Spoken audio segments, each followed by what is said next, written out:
are creating All right, value Taryn, for this company. and I make the drinks, I serve them to the any customers. other one We are the person that's face of Blue watching. Bottle, and we deserve Welcome a to living Stream. wage. We are starting rights in our here workplace, at and we the deserve to feel Divinity safe and School comfortable in the lives that as we live. usual. We And announced our union Harvard campaign Divinity on April School 3rd here. with a march on the We're bus. starting off. Bicycle Approximately 50 is workers parked, and and 5 out of the 6 today a stores little bit in of little Massachusetts streaming asked for and a voluntary little talking, recognition. And then shop today. And so crickets from Blue we're gonna Bottle. get into On our April 8th, stories we of the walked out day. from 5 And stores. If the Blue Bottle Taryn, guys make wanted to sure cash that out, none this instead of looks selling to all Nestle and all good. their employees, hating Let me you, just having call more her. unions and Let me just walking call down her, the make street. sure. You could have sold to your employees. I could have helped you with that if you really wanted to know. You know, I could help you with that. And you wouldn't have had to deal with these things.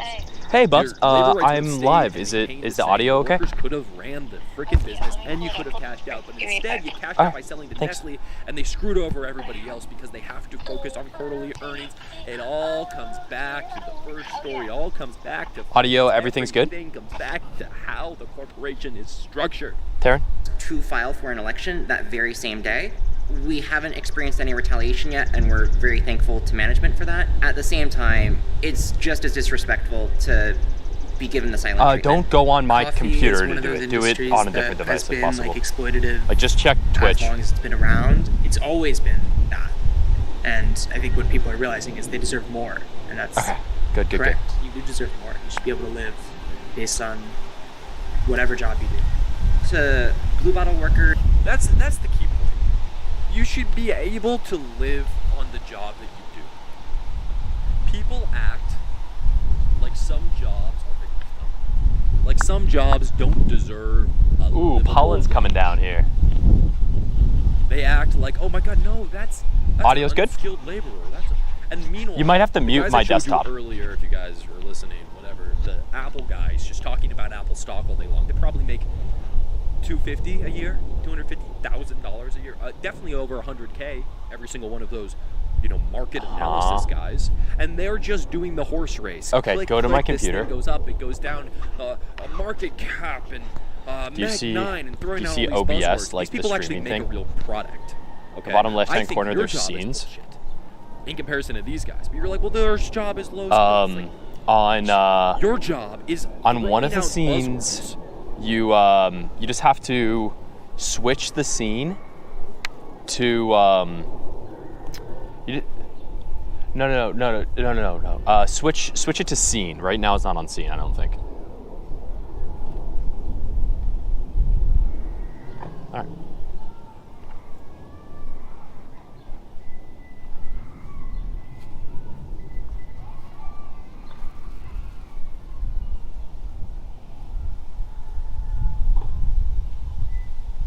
I'm streaming. Yeah. Oh, it should be there.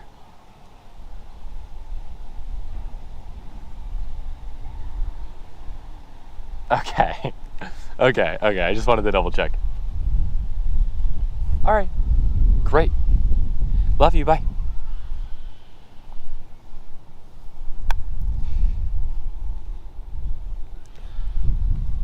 All right, so everything apparently looks good. Again, we are at Harvard Divinity School. It is a beautiful day to contemplate moral philosophy and talk about the world. And so we're gonna do that. It is 5:30, 2024, and the first thing we're gonna talk about today is good people in evil places.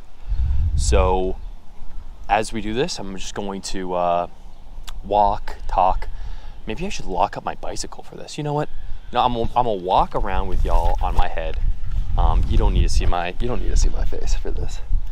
But I'm gonna walk around, and y'all can y'all can hear me.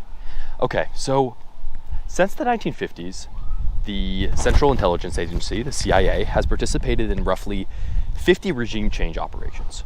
Most of these operations were incredibly damaging to the countries that underwent the brunt of US forces. Take, for example, Iran, 1952 to 1953. The CIA launched Operation Ajax to remove Mohammad Mossadegh, the democratically elected secular leader of Iran, who nationalized Iranian oil and replaced Mossadegh with the Shah. This coup saw the transition of government from democracy to an authoritarian regime under Shah Pahlavi, who then relied heavily on US support. And I have some footnotes here. I'll publish this all as an article so y'all can see it as I stroll through the video.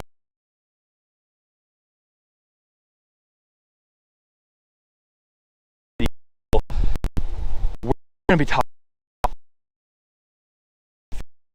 of brutal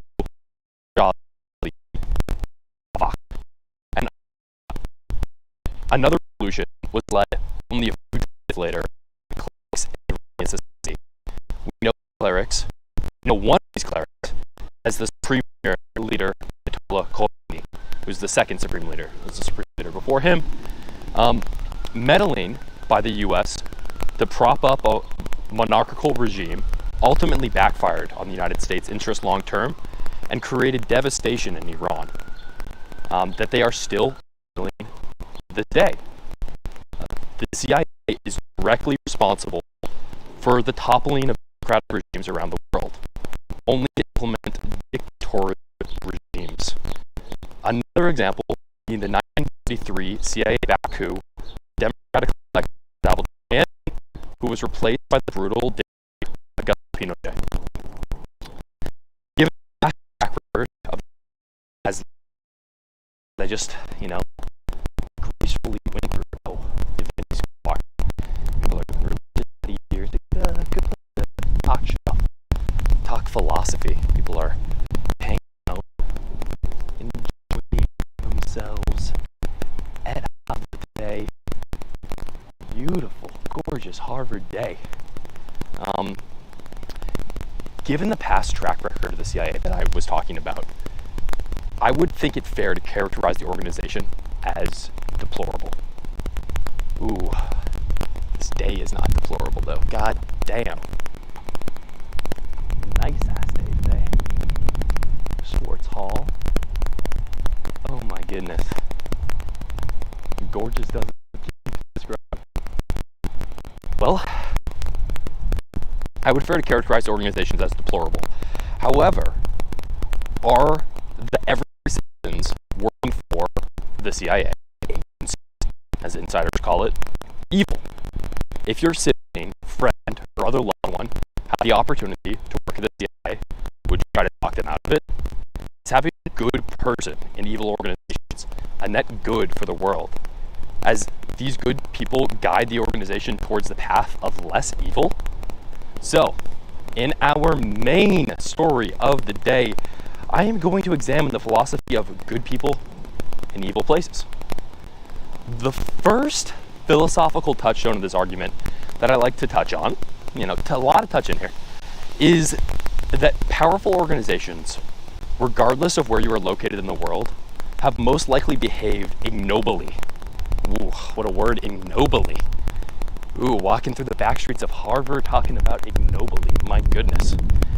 One might argue that for any large financial institution, let's say certain banks like Schnerl Clinch, someone it could rhyme with, whose risky investments in subprime mortgages and related derivatives called widespread devastation in the economy in 2008 is morally neutral. So someone could say that working for these institutions, these large banks, these large powerful institutions, is morally neutral.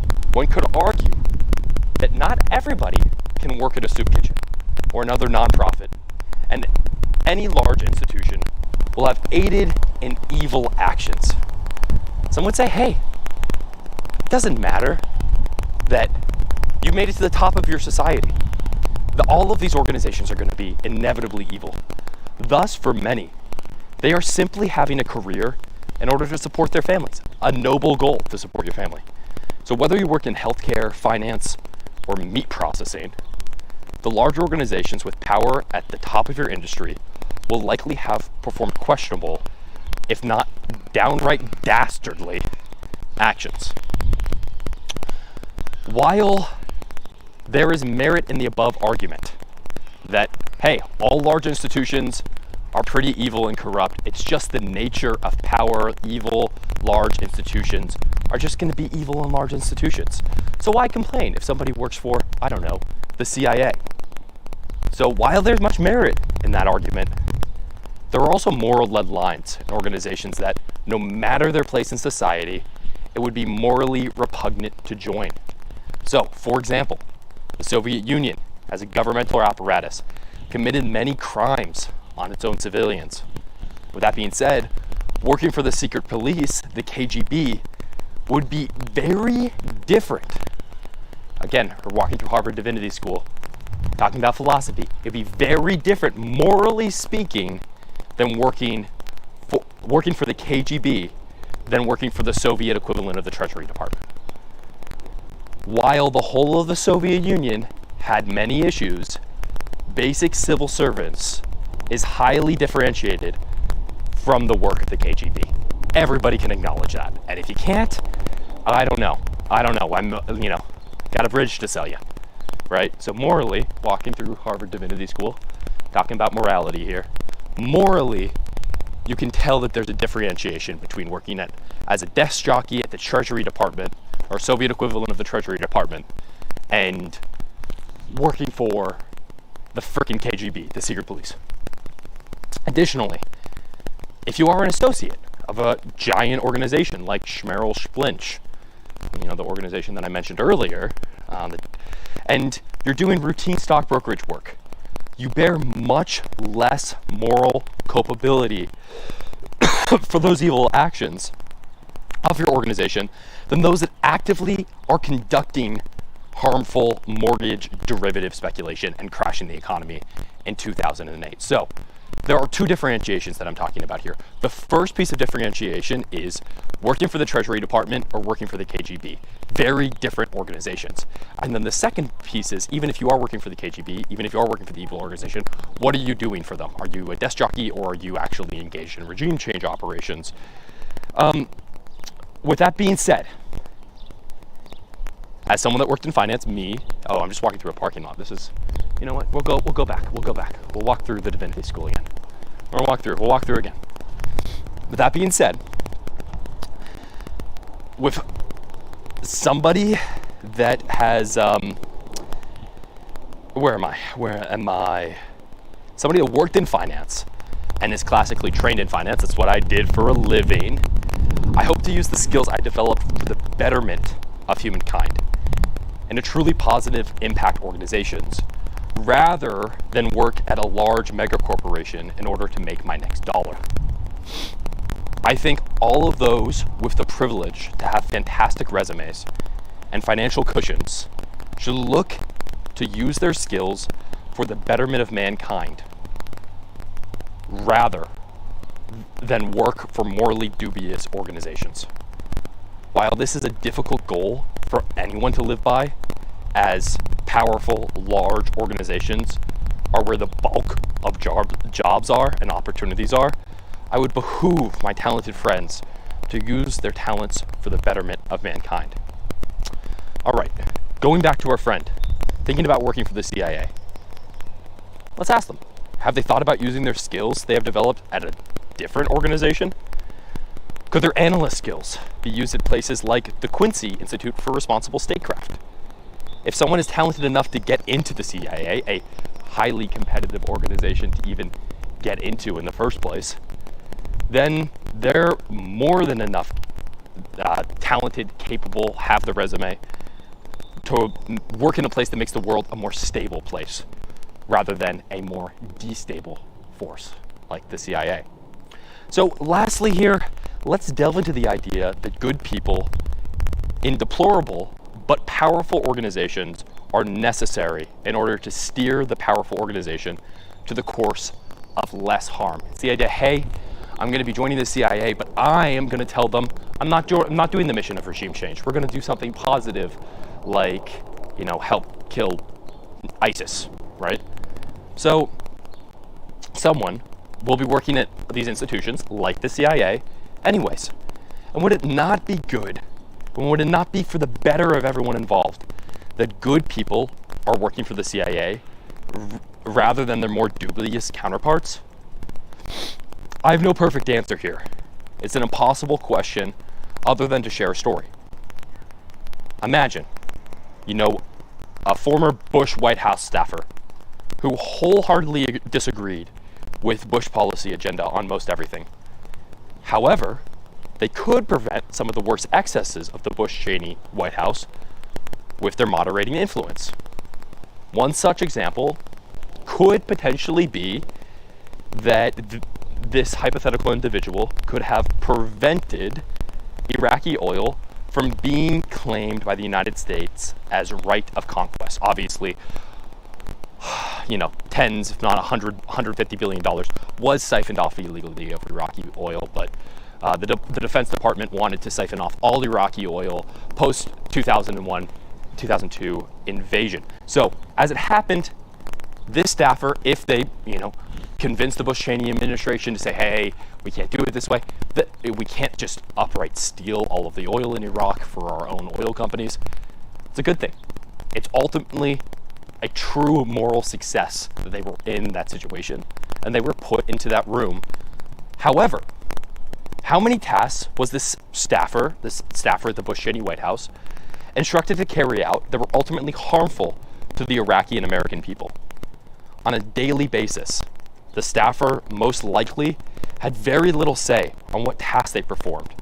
Maybe they pushed back on some key directives, and those led to some positive changes.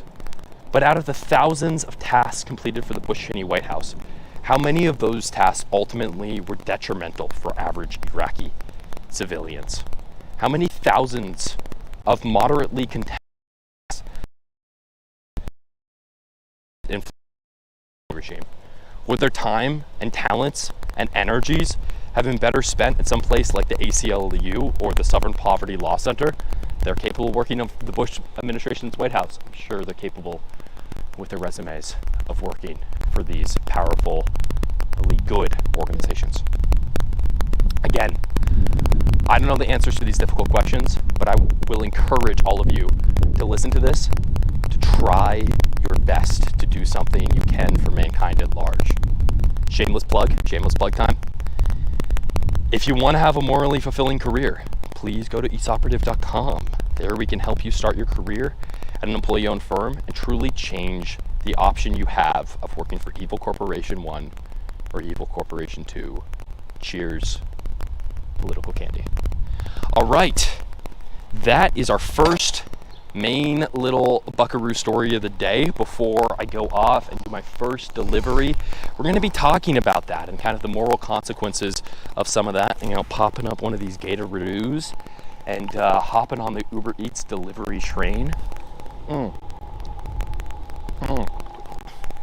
I just hit you with some interesting philosophical questions here at the Divinity School. Let's see if we have any comments before we go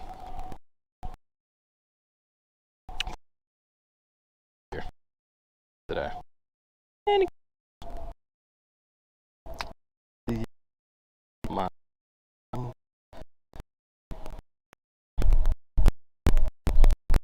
Nothing.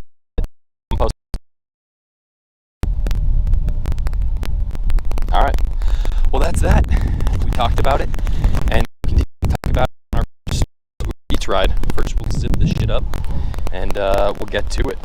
Look at this, 6.8 thousand views. All right. Well, we're live. How does my channel look? How's it looking? Nice, 1 viewer. Hell yeah, 15 views, 10 views. Let's fucking go. All right, let's do it. All right, we're going. So now we head over to Uber Eats. So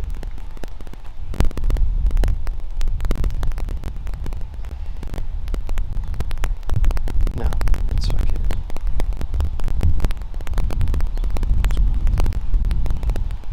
Uber driver.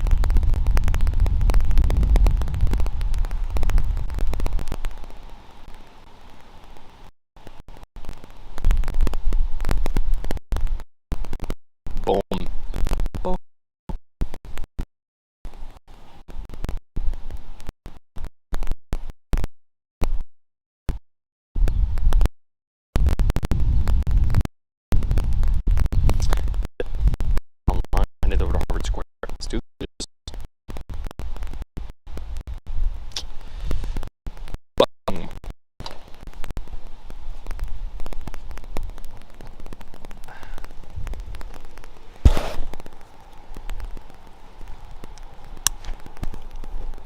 play some tunes.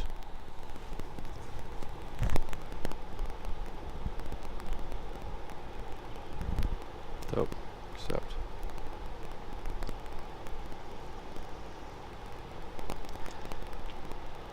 Papa John's. Alright. We're gonna play some we're gonna play some Jack Johnson. We're gonna play we're gonna play a little Castle Climbers. We're gonna play a little Castle Climbers action. Alright. Music time. Bike time. Dope. Alright.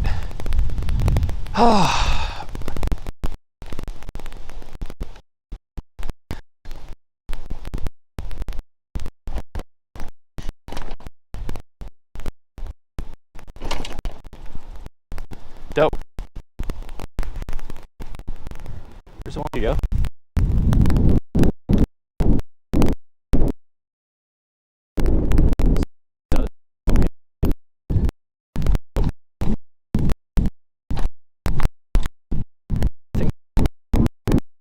Yeah. Papa John's. Hey, first order of the day, Papa John's. Let's go. Bringing from one place to the other with an electric bike. Talking about politics. Hopefully, nobody in the comments below. If we're in the comments, check them out. And if y'all from me too, you love it. Hey, got my full stream today. Ready to freaking rumble. And again, the first story of the day, I talked about it before we started the pedal. Before we started the pedal, we were talking about a little bit of good people in evil places. Good people in evil places.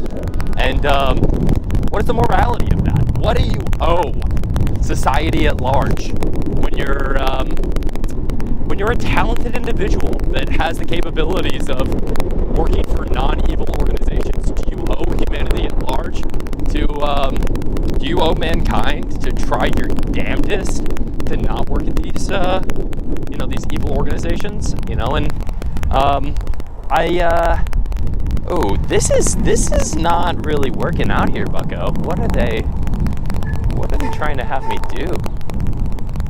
What is happening? Oh, I see. You go underneath. Look at this little bikeroo. All right, we're gonna pedal to Fiji. And the conditions are off. Get and to get a job or Wells Fargo or CIA, whatever that. Whatever you find morally duplicitous or it's challenging for us. The family, the job, these large, powerful institutions. Oh,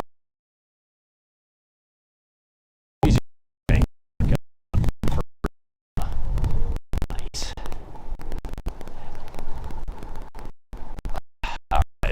This walkaroo. It's interesting. They make you go under railroad tracks. Nice. Yeah, it's so much easier though to get a job in these institutions of like these massive mega corporations than at your local worker cooperative. And I'm always going to talk about what it means to move forward in capitalism and how individuals can try their damnedest to, work ethically within an unethical system. As again, most powerful institutions, and by my estimation, most institutions at the top of society have conducted deplorable actions, and they have many good people working for them. I have some family history, and many people do of, good people in their family working for some duplicitous organizations. My family history is from Germany, so you can imagine what all that's about. Hey, and now, what do we got here? Oh, Papa J's? Poppy J's? Alright, where am I locking my bikeroo? Where am I gonna lock my bikeroo? Honestly, that signpost. Yeah, people aren't expecting, someone to bike here to Slumberville. Yeah, we're just gonna go right up here. We're right up here. Lock that Biko. Lock that Biko right up. We'll check the comments, see if any of y'all are sending messages in love today. Damn. All right, pedals. There we go. There we go. But yeah, man, I think it's hard. I think it's hard to get a job, and I think a lot of places in society, will force you into working for large, powerful institutions that have done bad things, whether it be, our banking sector or our security agencies or whatever it might be. And that's why I talk about worker ownership and worker power so much. I talk about it because I view it as the mechanism that capitalism will change. And you know what? We'll talk about that after Papa John's. First thing is some Papa John's. That's all. That's first things first. First things first is some PJ.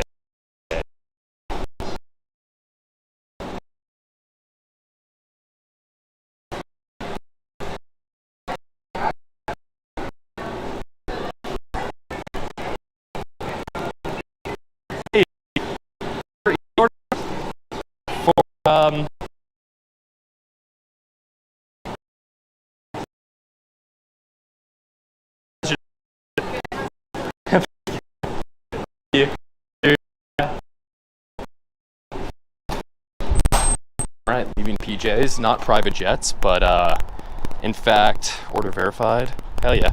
Not private jets, but in fact Papa John's as the best PJ there is.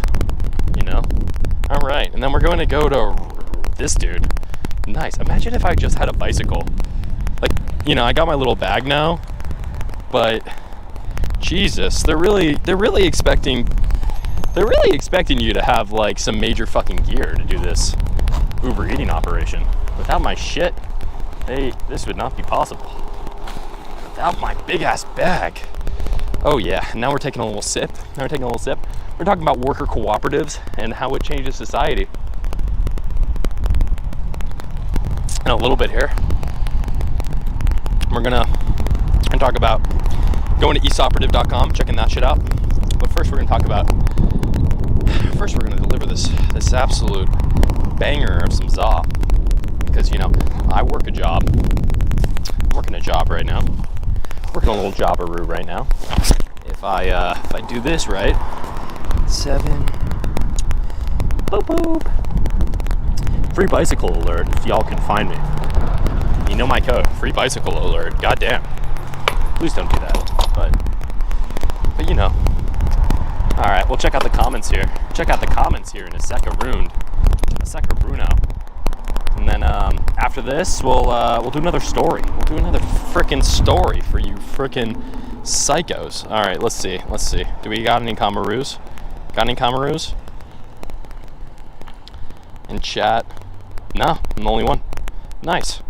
How many viewers we got? We got one viewer. Nice. Hell yeah, one viewer at Papa John's. Now that's the shit. That's the shit we really fucking love to see. Now we're bicycling. Let's do it. Let's fucking do it, dude.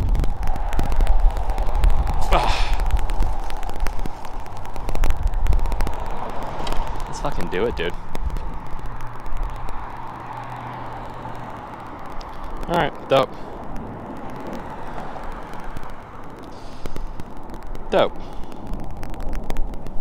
Alright.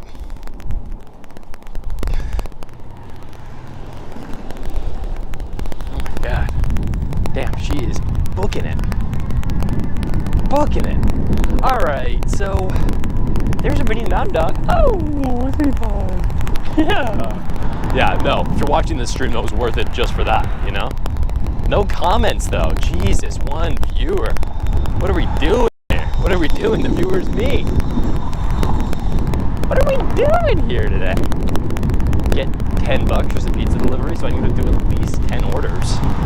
Probably more like 15 to get $100. Goal is $100. Goal is $100 buckaroosies.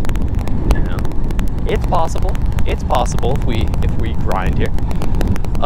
So yeah, we're gonna talk a little bit about worker ownership right now. We're gonna talk about sort of how it changes capitalism and why you should fucking try to join a worker-owned firm at esoperative.com.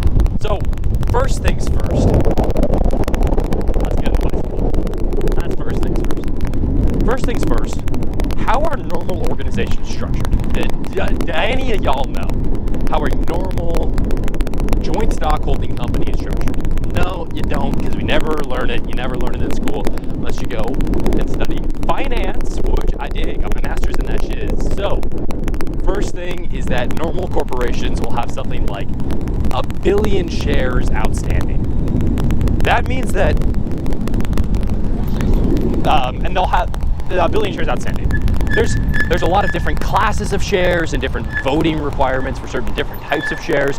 But generally speaking, if you have 1 billion shares outstanding in your corporations, it means that there's 1 billion votes over the board of directors. With 1 billion votes over the board of directors, it means that if Jeffrey Bezos has 501 million shares, that means he has 501 million votes over the board of directors. Subsequently, that means that he has the economic power of 501 million shares.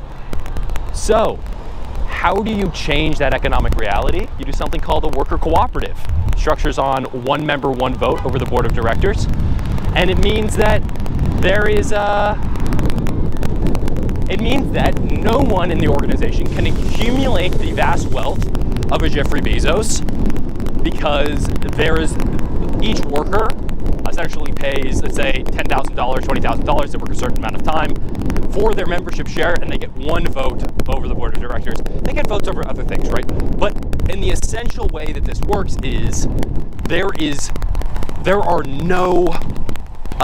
no one can accumulate 501 million shares, subsequently, accruing them more power than God. No one can do that because they are they're incapable of doing that. I'm doing it. I'm fucking doing it. Yeah. There's Harvard. There's Harvard. But they're incapable of fucking doing that. Beep. They're incapable of doing that because the legal structure of a worker cooperative prevents them from doing that. So when we talk about changing capitalism or getting rid of billionaires, we talk about the worker cooperative or the consumer cooperative or the mixed capital cooperative, and we'll get into those as well. I like worker cooperatives better, but fuck yeah, we'll just accept that order too. $3, oh yeah, $3 per, wait, navigate. Wait, what the fuck? Okay. Oh, I see, they wanted me to pick up food on this road. Okay. Can I fit it in the pizza bag? All right. So we're talking about shares in corporate governance structure in businesses, okay? So we're gonna hit on this 1 trillion times, probably every single day for the next 75 years while I bike around Boston in an endless loop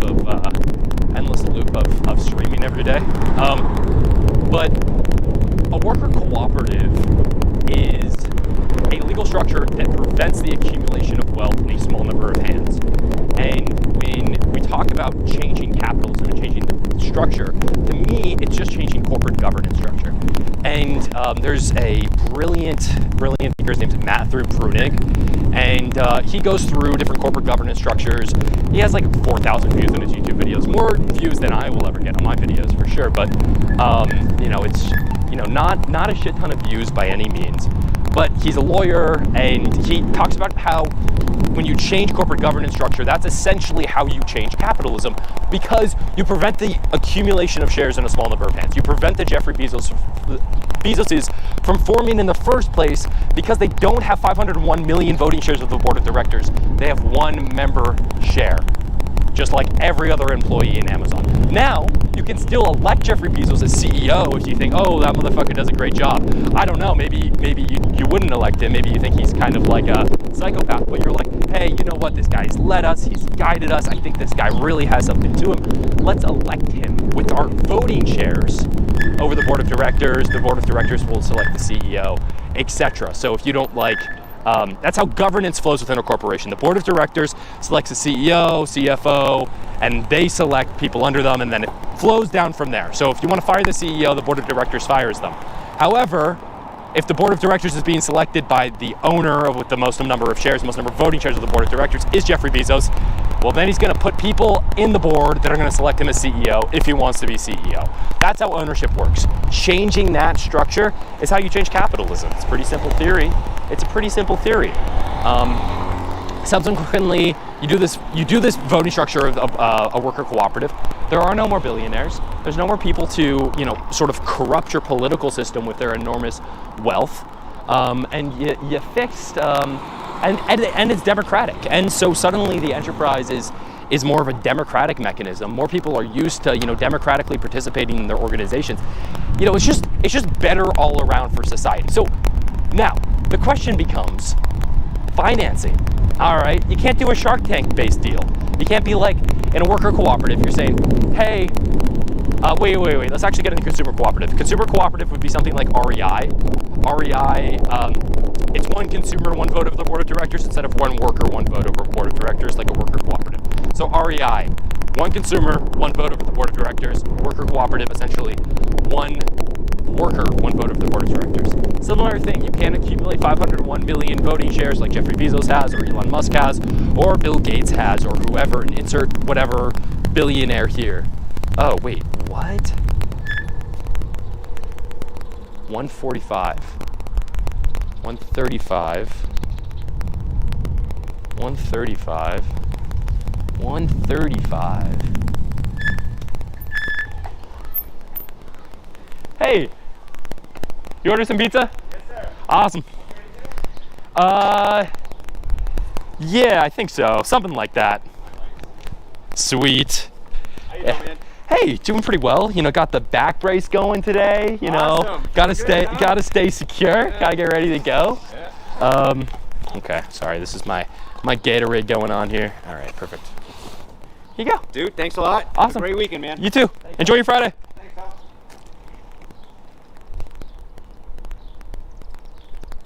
If anyone's wondering, go fucking Celtics. Absolutely go Celtics. And and again, absolutely go fucking Celtics. So if anyone's wondering, go fucking Celtics. Let's fucking go Celtics. All right, dope.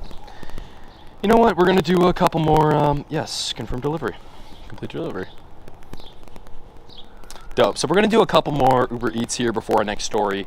Because I'm just cooking about co-ops right now. I'm just cooking. So no need to get into politics right now. Just co-op it up, right? You know what? Actually, yeah, fuck it. No one's even commenting on this bullshit right now. So we're going to, where does it want me to go? Just straight. They want me to go straight here. Everything's zipped up, ready to go. I got bars for days. I got things for days here. All right. They want me to go this way? No, I wanted me to go to the one way. That's what's so good about navigational systems on a bicycle, because they absolutely love when you go down one-way streets. All right, we're going to be crossing this street-a-roo, and then let's just finish this cook real quick. Let's just finish the cook. Oh, it wants me to go up and then left. Dude, this is chilling like a villain. No hands. Why have hands when you don't need hands? The city of Cambridge. In the city of Camberoo. All right, so consumer cooperative, one consumer, one vote of the board of directors. Worker cooperatives, one worker, one vote of the board of directors. Things get more complicated, right? It's just the essence is a democratic system prevents tyranny. It prevents the accumulation of wealth in a small number of hands, and it prevents the Jeffrey Bezos and Bill Gates and insert whoever here of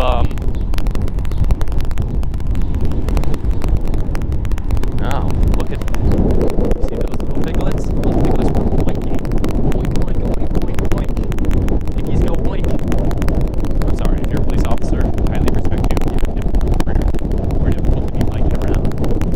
Get a second eye here. Ooh, I need to go down to North Station tonight. Just interview some random peeps. Alright, going this way. Am I on? Alright, where are we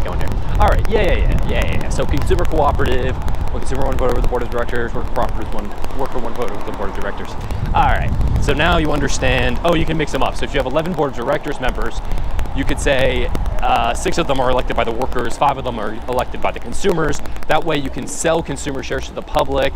Usually, let's say it's like $100, they get a vote over the board of directors. Where have I arrived? What have I arrived to? It's up here on the left. And what is the freaking thing called? Yeah, oh, I've arrived, okay. I guess I've arrived. No cars, no bicycles. Hell yeah, you see that corgi? You see that corgi with his little waddly butt? Nice, dude, nice. Absolutely dank city. You know, look at that corgi. Oh my god, maybe we need to say hi.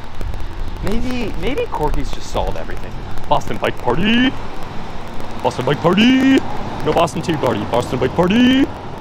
Alright, what are we doing here? What do you think we're collecting today? What do you think this guy's deal is? What do you think they ordered today? Yeah, give me a guess. Someone tell me what's up. Give me a guess. Do you think we're collecting nourishment? Pastries? What are we collecting here today? Let's see. The Turing Tavern. Oh my god, the Turing test. Good. Bomb dough.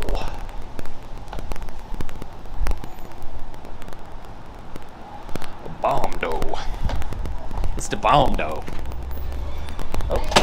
Thank you. Alright, pick up one order. Oh, hey, how's it going? For Umbrella. This is a test in learning how to pronounce names. Can you have some time, please? Yeah. Yeah. Sweet. Awesome. Have a good day. You too. Too easy today. Too easy. Dropping food off, putting it back down, taking sips of Gatorade, listening to tunes. Do we got comments today? Do we have any Kamaroos? No comments today. It's just so sad. And absolutely no comments. All right. Follow me. Hey. The Turing Cafe. You think that's because of the nerds at MIT? Absolute nerds. Nerds named after Alan Turing. You know, the Turing test for like AI sentience or whatever. You know, the guy that like was like, yo. Oh, yeah, flex that neck. Oh, yeah. All right, we're navigating, Roo. All right, no one's here, so we're not going to do any stories. Y'all don't deserve it yet. Y'all don't deserve stories if no one's here. No one's here, you know. Then no stories necessary for y'all.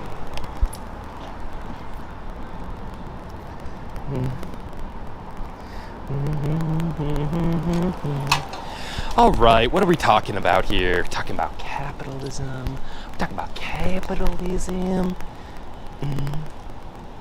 Yeah, this is when like a pod would be dope.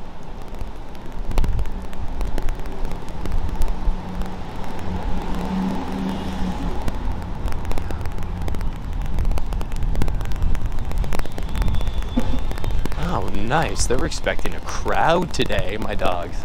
Probably gonna be packed here in like, what, it's like 4? It's gonna be packed here in an hour, 2 hours.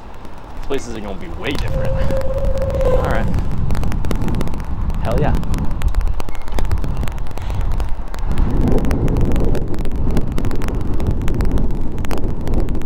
Hell yeah, brother. Hell yeah. Oh, it's wild. All right, let's do it once we start cooking a little bit here. Oh, look at that. Friendly conversation, hanging out at the tavern today. All right, they're trying to have me do some like absolutely ridiculous hogwash here. What are they having me do? Okay, kind of having me like do this. I don't really understand it. I'm not really sure what they're trying to have me do. Okay, there we go. All right, remember to Gatorade up. Okay. All right. I have been hit on my bike here. Literally right here, a lady turned into me. I was biking to the airport. I got absolutely walloped. Got absolutely hog walloped. hog walloped and just 18 minutes for $3. I mean, 2 miles total. Fuck it, why not? We're just staying around the area. Alright, we're just Uber eating today. We're just fucking... Yeah, exit, fine. Yeah, alright. Yeah, these are just all little, like... Little... Uh-huh. Oh, look at the kiddos in a bite, yeah! Dude. Friday, it's warm outside. We're biking around the city, listening to some good tunes. What's better than that? What's better than that would be one single viewer. Would be a comment. That's what's better than that. Like, that would be crazy though. Like a viewer? That would be crazy though. Why would we have those?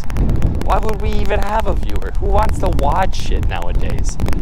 It's beautiful outside. Be hang out with your friends. Go to work, get laid. You know? You know what I'm saying? You know what I'm saying? You know what I'm saying. You know what I'm saying. Oh. Dude, can I do it? Can I do it? Can I do it? Can I do it? Yeah, can. Leave that door. Yeah, that's what all of y'all have to do. Leave a door. Even if you meet me outside. Because then it forces me. It's way easier.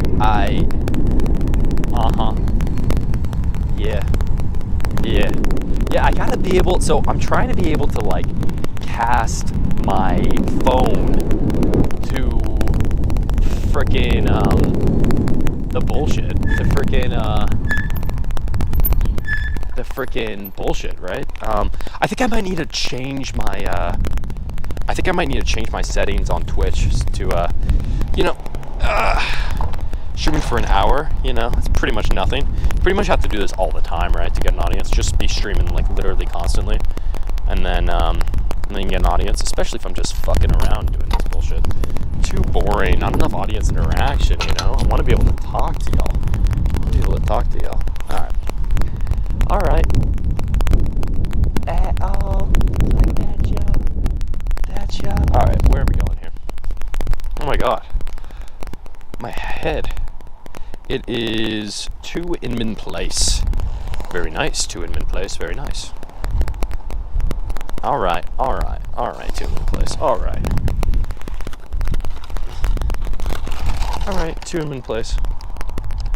5-2, where the hell is 2?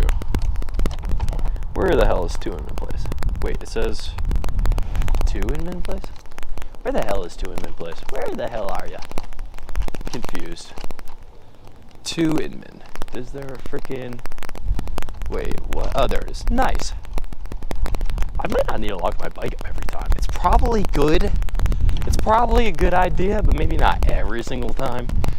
You know, gotta get some Gatorade going. Getting a little bit low on that blood sugar.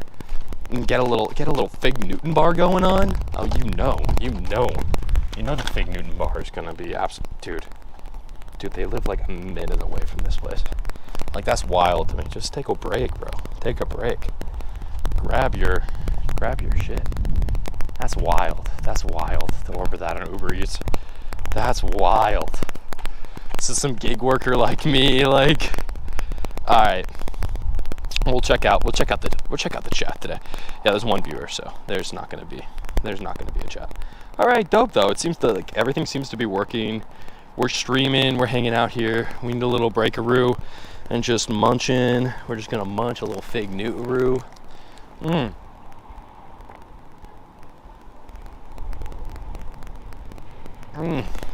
Oh, Animal Control. Yo, Animal Control has those little spinny thing on top. Isn't that like a fucking satellite? Don't like all the FBI dudes do like Animal Control as their like bullshit vehicles. Fig Newton time. Yeah. Fig Newton time. Fig Newton time. Yeah. Fig Newton time. Yeah.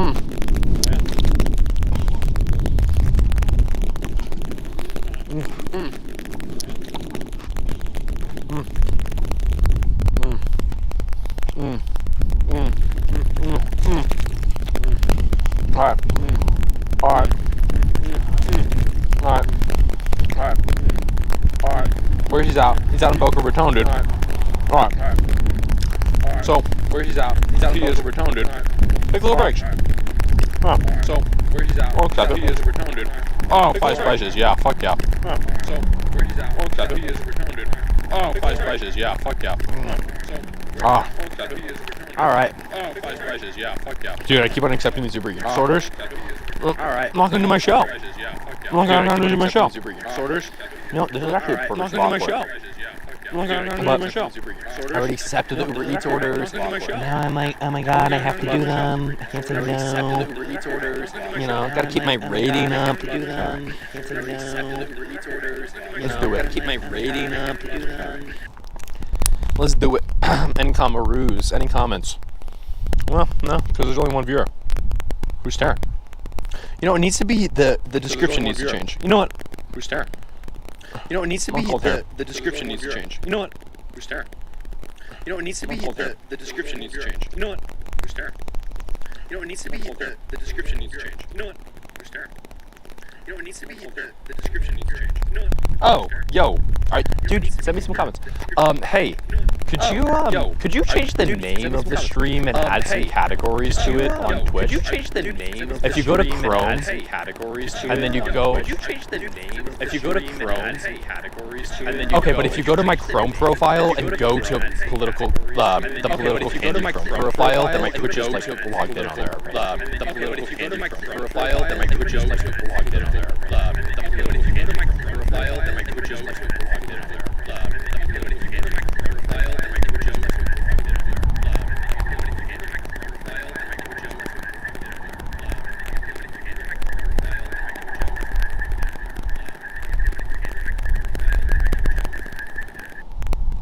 Oh, yeah, no big deal. Could you try to log in? Could you try to log in? No, I don't. Only have me. Could you try to log in? But wait, my chat. Are there any comments? I only see one viewer. But wait, my chat. Are there any comments? I only see one viewer. Oh, watermelon lover. But wait, okay. Are there any comments? I only see one viewer. Oh, watermelon. Okay, so that means there were 4 people. I only see one viewer. Oh, okay, so that means there were. Are you serious? That's so funny. All right, well I'm gonna be doing like it's not. That means it's not serious. That's so funny. All right, well I'm gonna be doing like it's not. That means it's not serious. That's so funny. All right, well I'm gonna be doing like. Could you just try to log in? It's not serious. That's so funny. All right, well I'm gonna. Yeah, I think it's just like my Google, like log in with Google. Yeah, I think it's just like my Google. Like, oh, Taryn, no. No, I don't know if I remember the password. Oh, Taryn, no. No, I don't know if I remember the password. Oh, Taryn, no. I love you, Mikey. Yo, my audio is choppy. Oh no. Wait, is that Jeremy? Fraud chromatic. My audio is choppy. Wait, is that Jeremy? Wait, have you noticed that the whole time? My audio is choppy. Wait, is that Jeremy? Wait, have you noticed that the whole time? Okay. Wait, is that Jeremy? Wait, have you noticed that the whole time? Well, that's why people are watching. Oh, it's because the desktop. It's because the desktop is not muted. Did you mute my desktop? My computer desktop audio? Hey, can you hear me? Yeah, I has to not. Yeah, you can't do it on the. You can't check audio. So that's why. Okay, that's no big deal. Okay. All right. Well, thank you, Jeremy. Thank you, Jeremy, for telling me that. I think it's at Prod Chromatic. It's because my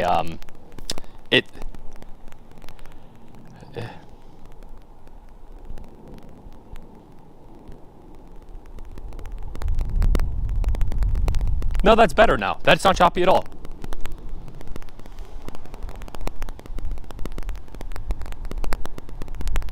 Is this still choppy?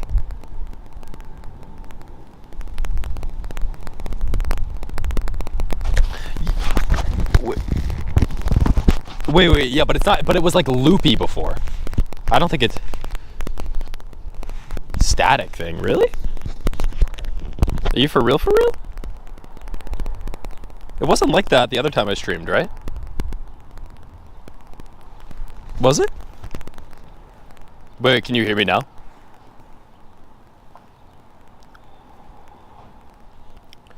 There's like static in the background. All right. Hello. All right, wait.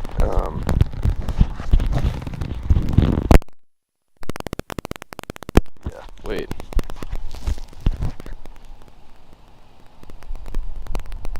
Dude, I don't think I hear static at all on that end. All right. Hey, I'm just gonna try to go. I'll see if Jeremy will let me know if it continues. He'll send me a comment.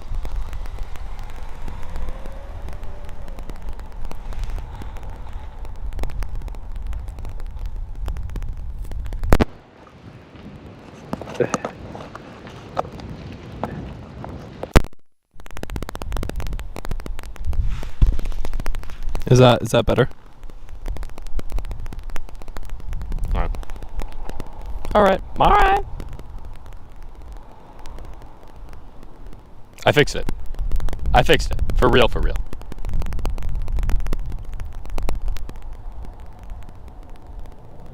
Wait, it was fixed for a second. Okay, wait.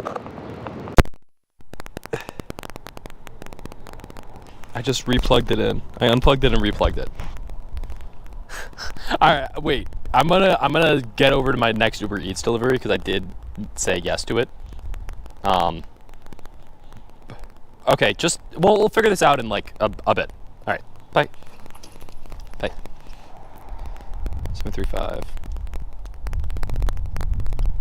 All right, dope. Well, thank you, Jeremy. Thank you, Jeremy, for letting me know my audio sucked major dickhole. All right, random alley in Somerville, over with and done. And hopefully, y'all can hear me. If not, I'll be just talking into the ether, and it's just, it's fine. I'm just out here in Cambridge, and I'm sipping on some Gatorade, eating some Fig Newtons. You know how it is. Broadway Bicycle Shop, the most expensive. That is a worker cooperative right there, Broadway Bicycle Shop. Maybe we should go talk to them. We'll go talk to them. Later. We'll go hit them up. All right. Let's see what we got here. All right. Oh shit. Tell me turn right. All right. Don't kill me. Hey. All right. Yeah, Broadway Bicycle Shop is a worker co-op. One vote over the board of directors. However, Broadway Bicycle Shop, again, my audio might suck. I'm self-conscious about it. But Broadway Bicycle Shop is, what's cool about it is it's tiny. So if you have a tiny organization, you don't really need to do the whole board of directors bullshit. You could just say one member, one vote over X. Oh, you're honking at me? Why? Don't be a dick. Just don't be a dick. Now you're gonna make me take the full lane. Don't be an asshole, dude. Don't be an asshole. Just wait. Oh, you're trying to kill me? I have you on stream. You trying to homicide me, bro? I have you on stream. You're trying to kill me, dude. You're crazy.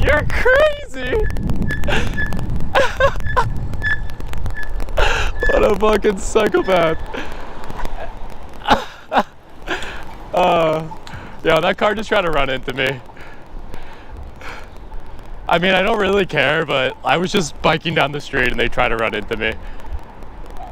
Alright.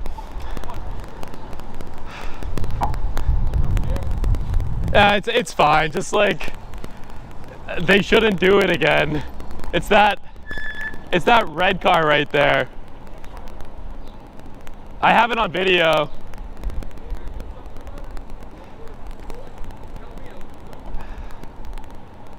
I mean, it's...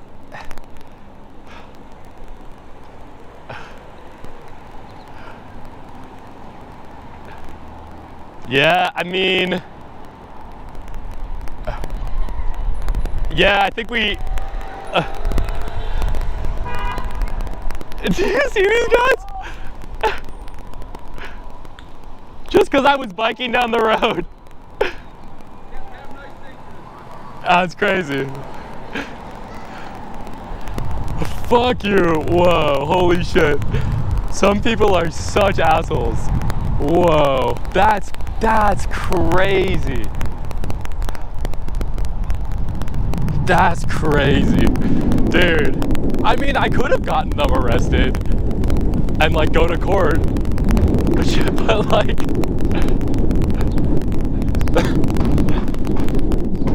what a fucking asshole. Jesus Christ. I mean, I should have had the police talk to them and just like teach them a lesson.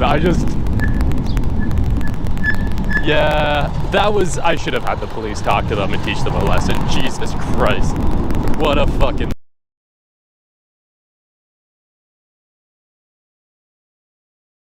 But now we're going to go on to our first domestic politics story of the day. Let's get to it.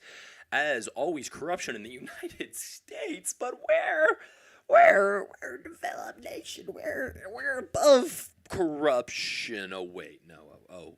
U.S. Congressman U.S. Congressman Cooler indicted for alleged Azerbaijan influence scheme. Henry Cooler, a Democrat, accused of accepting bribes in exchange for advancing interests of Azerbaijan in Congress. Please note that Azerbaijan has taken over Nagorno-Karabakh, which was an ethnically Armenian enclave in Azerbaijan, by force via their massive military advantage over Armenia. And they essentially committed an ethnic cleansing where everybody in Nagorno-Karabakh just fled because they're like, we're just going to get exterminated by the Azerbaijanis. A lot of them got taken by the secret police in Azerbaijan. Regardless, Azerbaijan doing a little territorial conquest, and we have a sitting Democrat congressman. Wow, lovely. A congressman accused of accepting bribes. A member of the United States House of Representatives from the state of Texas, Henry Cooler, and his wife have been indicted on allegations that the couple accepted nearly $600,000 in bribes in exchange for their efforts to influence legislation that advances the interests of a Mexican bank and a state-controlled energy company in Azerbaijan. I mean, look how like easily bribable. Like $600K for a country like the United States is freaking nothing, and Azerbaijan is a massive. And now we're gonna do some really dumb content. Our next story is going to be labor news and just labor issues in general. As you know, I'm big on workers' rights and worker cooperatives and moving forward economically past this stage of neoliberal capitalism. Many ideas how to do that. You've probably seen my harebrained schemes and harebrained ideas. But here we're going to react to a More Perfect Union video. They do a fantastic motherfucking job, and here they are. All this profit that I'm generating is going to Nestle, and I'm struggling to make ends meet and be provided a living wage is really demoralizing. It kind of breaks my heart that the whole model that cafes operate on is rampant exploitation of workers. My cafe, I know, made just under $1 million last year, and I made $27,000. I know that I can make a $7 latte in about 1.5 minutes, so in about 5 minutes, I'm making my hourly wage. And then let's go back. All right, do you see me now? This is how capitalism works. Do you see it now? You have the labor theory. Oh my god. I almost just got absolutely annihilated. That was labor crazy, right? Of value. If you have a good, all of the what a parts soup of it's the this coffee cost 15 cents. Guy, because I think you double.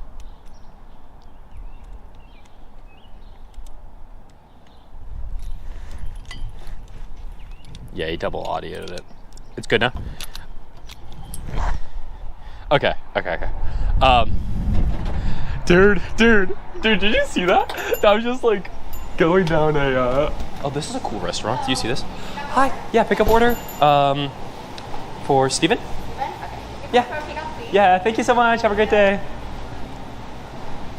Order verified. Complete pickup.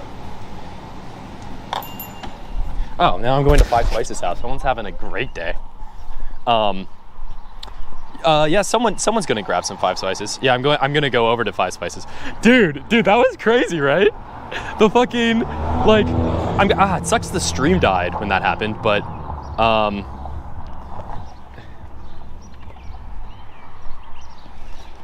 well, this is why this is fun, because there's just, like, so many, I mean, I think I probably could have, like, brought this person to, like, I don't know, court for what they did, because I have everything filmed, right?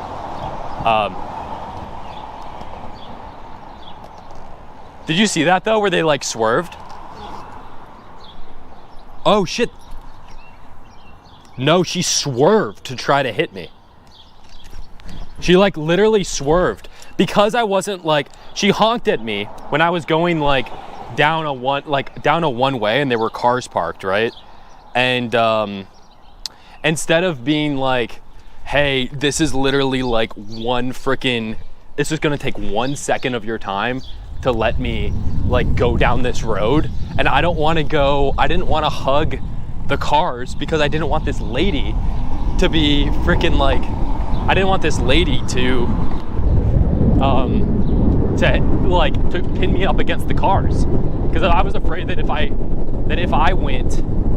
went too far to the right there, then she would have just absolutely, like, if I, like, try to push myself to the right, then she would have just absolutely, like, annihilated me, like, trying to go by me. So I'm like, I'm gonna take the full lane here, and, like, because it's for 2 seconds of your time, you know? Like, oh, it's annoying, but it's like, no, it's not annoying to her. It's worth trying to kill me over. And then there was a police officer, and I had it on camera, so I could have very easily, like gone after this woman. Ah, damn. Yeah, absolutely. Wait, it might be this lady here. Is it this lady? No, and now I'm just like, now it's like every red SUV, I'm just like, absolutely not. Now I'm like, any red SUV, I'm like, y'all need to back the fuck up.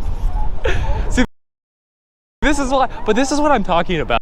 Like, like, obviously the interviews are gonna be fun and stuff, but, like, just the interactions you have on the street and, like, people trying to kill you, and it's just like, it's just fun, like, over like being slightly inconvenienced. They're like, no, let me try to hit you with my car. Like, and it's like, okay, that person's having a bad day or whatever, but, like, oh, you know where I'm at? Do you see where I'm at? Yeah, you see where I'm at right now?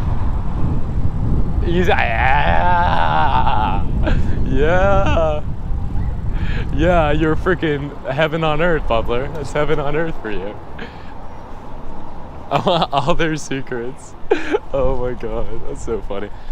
Dude, I need to get, like, a lock for my, I need to get a lock for something here.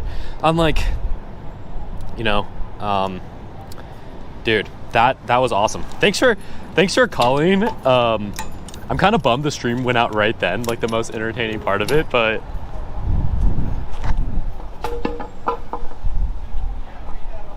I'm gonna see what chat said. Watermelon Lover said stay safe.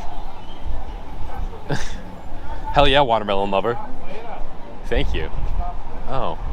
Remember going here? Remember going here, Bobs? Remember this? Remember when you could afford this? Hi, pickup order for Bridget. Thank you so much. Have a great day. Dude, I don't know why, but my freaking head with this setup is, like, absolutely hurting. I'm like, it might be because my back feels great though, but now it's my head. I think it's just because, like, it's my first time trying to multitask all this shit. Like, I'm listening to music, I'm trying not to die, I'm, like, doing the stream, and my head's like, oh, you're actually working and not just, like, hanging out? Like, you have to use your brain? Like, what? Dude, what's crazy is that, like, they're having me, like, a bike delivery guy, deliver fucking, like, 2 whole pizzas, like, soup, like, why? Like, I'm delivering soup out here, like, on a bicycle. I'll be delivering soup.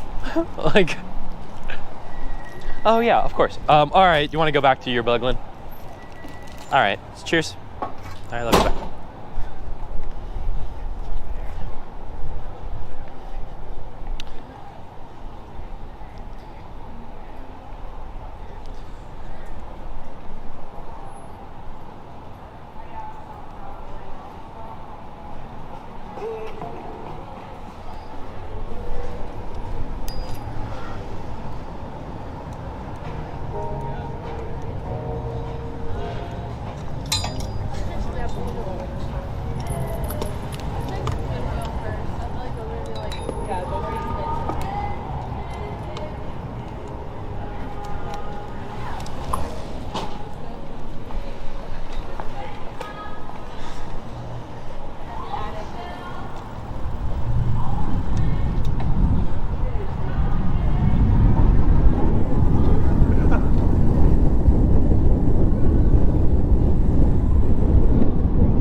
You know, there are so many police out, it's kind of crazy.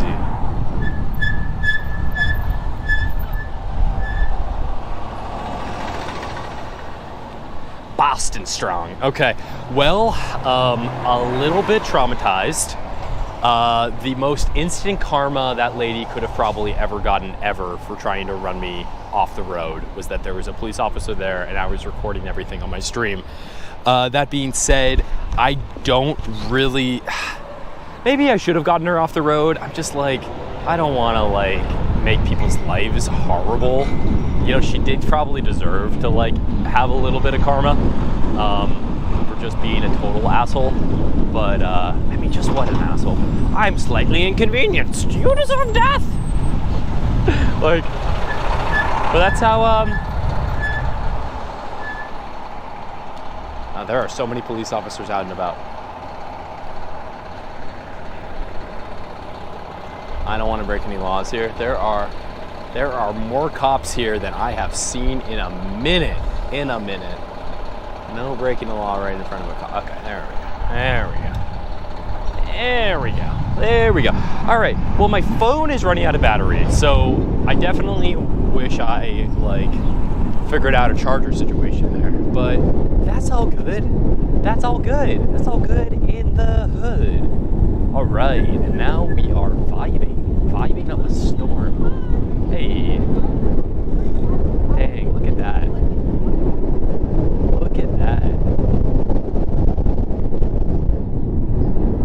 Dude, freaking road rage is so real. People are such assholes in cars.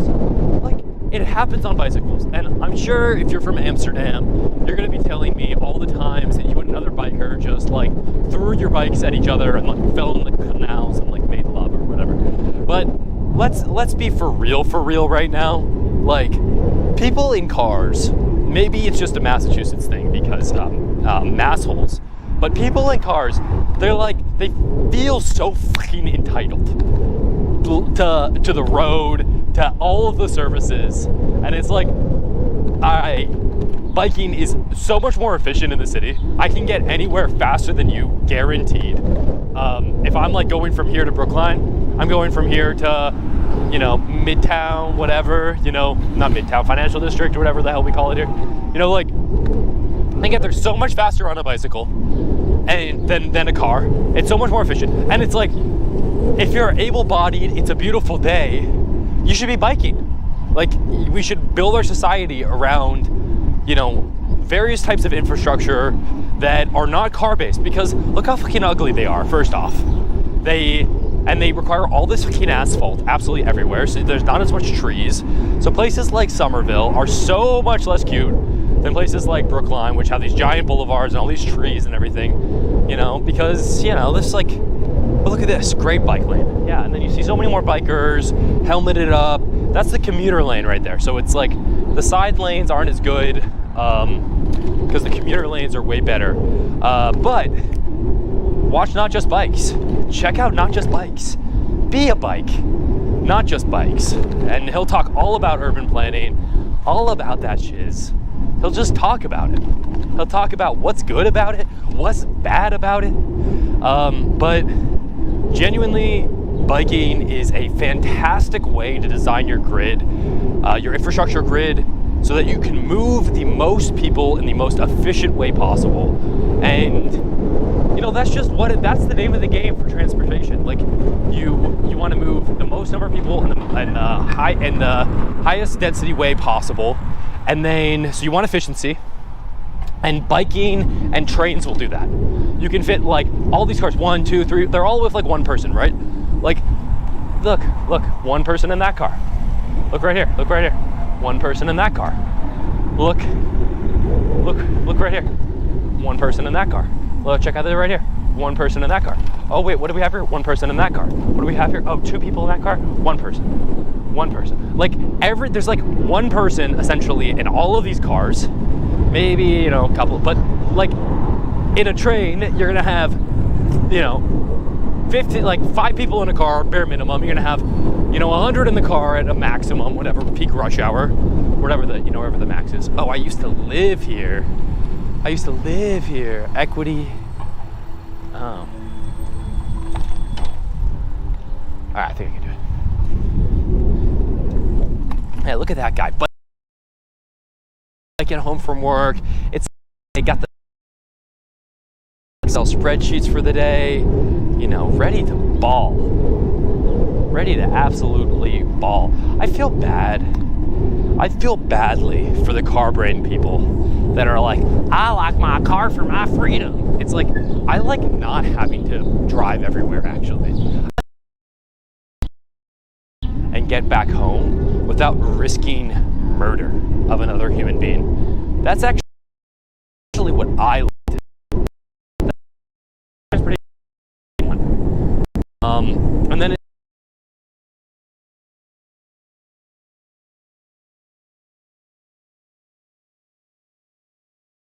you know, it's just like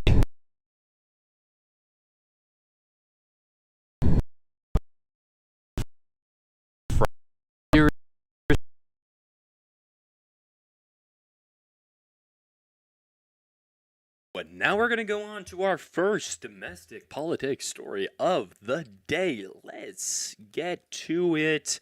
As always, corruption in the United States, but we're a developed nation. We're above corruption. Oh wait, no. U.S. Congressman Kuhler. U.S. Congressman Kuhler indicted for alleged Azerbaijan influence scheme. Henry Kuhler, a Democrat, accused of accepting bribes in exchange for advancing interests of Azerbaijan in Congress. Please note that Azerbaijan has taken over Nagorno-Karabakh, which was an ethnically Armenian enclave in Azerbaijan, by force via their massive military advantage over Armenia. And they essentially committed an ethnic cleansing where everybody in Nagorno-Karabakh just fled because they're like, we're just going to get exterminated by the Azerbaijanis. A lot of them got taken by the secret police in Azerbaijan. Regardless, Azerbaijan doing a little territorial conquest, and we have a sitting Democrat congressman. Wow, lovely. A congressman accused of accepting bribes. A member of the United States House of Representatives from the state of Texas, Henry Kuhler, and his wife have been indicted on allegations that the couple accepted nearly $600,000 in bribes in exchange for their efforts to influence legislation that advances the interests of a Mexican bank and a state-controlled energy company in Azerbaijan. I mean, look how easily bribable. $600K for a country like the United States is freaking nothing. And Azerbaijan is a massive natural gas producer. So they have a ton of money. And $600K is really not that much to bribe an official. It's crazy what these officials will do for cash.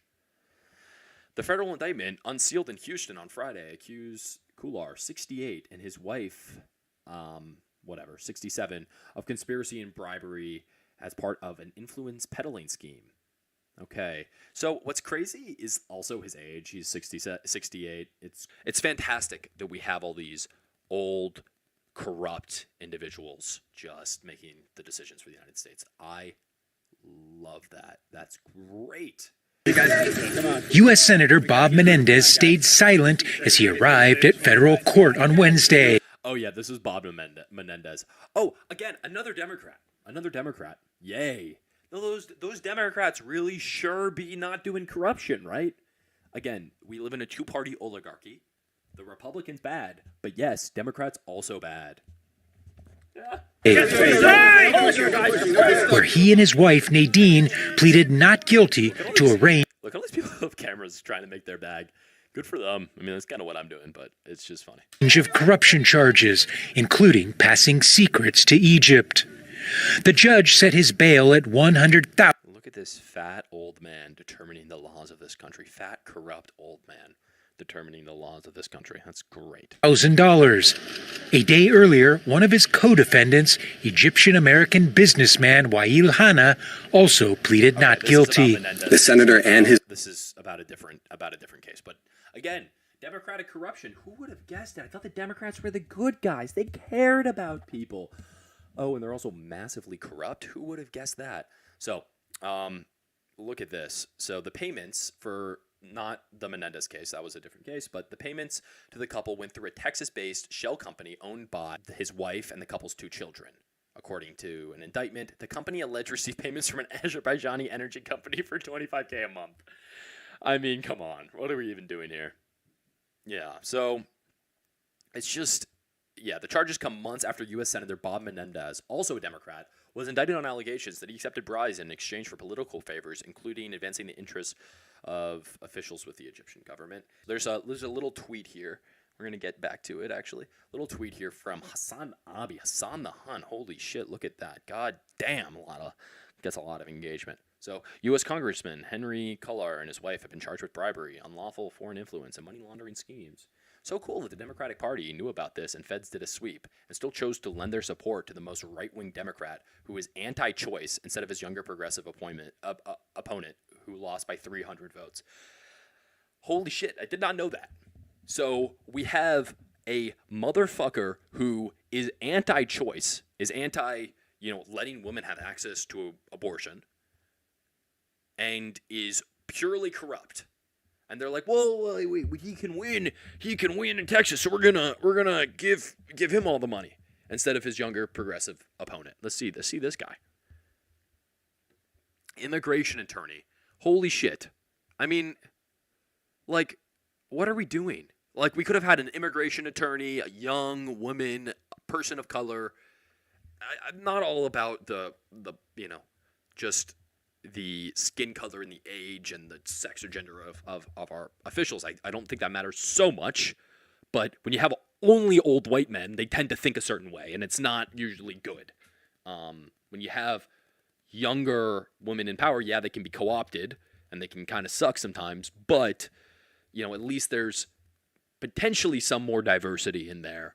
And it looks like she was progressive, she was progressive. So, last thing on this is just, we usually do it legally. We usually do it through legal means, and, we just have a super PAC donate unlimited quantities to your campaign, and then afterwards you give speeches to them. So the way that our normal corruption works, if you're a smart congressperson or senator, what you do here is, and this is from a old not friend, but old acquaintance that I knew that worked for a former senator in Massachusetts and Harvard.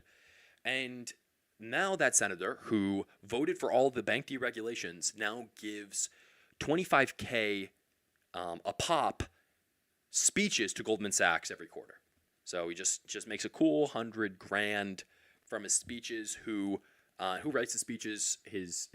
My old acquaintance. So that's how the normal corruption in this country works. They get unlimited money from super PACs. They do the bidding of these people, and then after they kind of finish up their time in Congress, they get, they do speeches. They're on the board, and they just get funneled money that way, and that's purely legal. In this case, they're just more brazen. They're like, hey, the normal corruption mechanisms aren't even good enough for me. I'll just do massive upfront corruption. Wild. And now we're gonna do some really, really dumb content here, which is just pure audience bait, just absolute pure nonsense, where we talk about two dipshits that are being dipshits. And we'll get into it here. I'll give you the preview. Aiden Ross reunites with Andrew Tate. Oh my God. If you don't know who either of these two people are, thank you. Bless your heart. Bless your soul. The reason why I'm reacting to this, the reason why I'm even bothering talking about these two absolute troglodyte morons, is because there are so many young, impressionable men out there. And I say men because no woman is going to listen to these two fucking morons spout their misogynistic nonsense and be like, that was a great point. Really loved hearing that I shouldn't have rights. But some young men are going to say, oh, well, that makes a lot of sense. Women should be in the kitchen making sandwiches. It's nonsense. It's bullshit. No woman, self-respecting woman, would ever choose these guys over someone that is just a nice human fucking being. Ask any of them. Somebody that's in a long-term relationship, somebody that's engaged to be married to a beautiful, beautiful woman.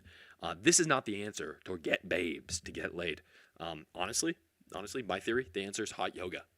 But regardless, let's listen to what these dipshits have to say. I'm good. Have you been up to anything constructive? Yes, I have been, actually. Can we have a conversation without yelling at me? I'm sensitive, man. I just want to... Who are you talking to? Who would you just nod your head at? One of my females, I've instructed her to make me a coffee. Which I do want to vouch, by the way. He treats very... I mean, what do you even say to that? What do you even say? One of my females who I've instructed to make coffee, you're in Romania being charged for sex trafficking, you fucking monster. Like, if these are the people that you're looking up to, understand that you can go to fucking prison if you act like these scumbags. All right? His staff all the way, very, very respect. I just wanted to point that out there. It's very, very respect. Just want to point that out there. I'm just respect. LeBron James in the background. Respect. Yeah, and just so you know, this guy was cucked by his ex-girlfriend. So that's great. And this guy's going to prison. So these are your role models. These are who you're looking up to, kids. Yeah. Probably should stop doing that. It's true, you do. Good. Did I hurt your feelings last time by asking you about how the banks and the money work? I was honestly being very ignorant. I was going through a sensitive time. I was very vulnerable. I was being and I'm sorry for my ignorance, and I apologize. To you, directly, for real. Yeah. No, so this is what we call a dick suck. So he's sucking his dick because he has a dick that has more clout. So this guy goes like, to this guy because of the clout. Okay, so this is what we call a dick suck or a dick ride. Okay, just want to so you know what it is. I look back at it, and I was being ignorant. I'm very sorry about that. Doesn't matter. What matters is that you're on the quest for knowledge. You're prepared to take the journey. That's what matters. Hey, man, it's all about taking accountability when you're wrong, right? Exactly. So what have you learned since our last talk? Oh, my God. Oh, my God. Just don't yell, please. Please, today's been such a good day. I went to go try out this mattress. It was amazing. I'll be real with you. You want me to be real? If you want to talk about some gym, some growth, I'm hitting dumbbell presses. I got up to 65s. That's great. Well, but I wasn't even working out. I was a fat. You know me, man. I was fat, addicted to opioids. None of that, bro. Only. I can see the appeal. This is the Joe Rogan method. Just work out. Just work out. Your mental health, your everything critical in your life. It's just about working out. It's not about fulfilling a relationship, having friends, maybe a career that you actually like, a path forward in life. Just incline dumbbell press. That's the key. And this is coming from somebody that is doing 85s and he's doing 65s. Not saying shit because I'm not jacked by any means, but I'm more jacked than him. Regardless, what the fuck are we doing here? What the fuck are we doing here?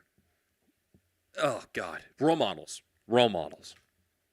drinking water, eating healthy, and just focus on positive. That's good to know, Aiden. That's very good to know. I don't want you to be going down the wrong path. Do not treat me like a pussy, please. You don't have to treat me like a pussy. Listen, bro. Yes. You're solid. Yeah. Don't. I mean, is there a good driver? Are you cloned? Are you okay? Are you sad? What the f*** is going on? Why are you not acting like you? Are good drivers. Because he's been in prison for superb, like Monaco, like talking about like the F1 drivers or something. Really? Nice.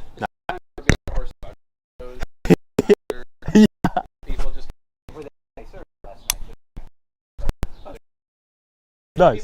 Know that, like, oh, you know, the road isn't just ours. Yeah. Hell yeah. And I was like, where'd you get to go? You know, there's like nowhere to go. Oh, so by the way, I was planting trees actually this weekend, which is why I was like, yeah, my fiance's mom was has this like program where she like plants a bunch of trees. Great. So we plucked some rose buds,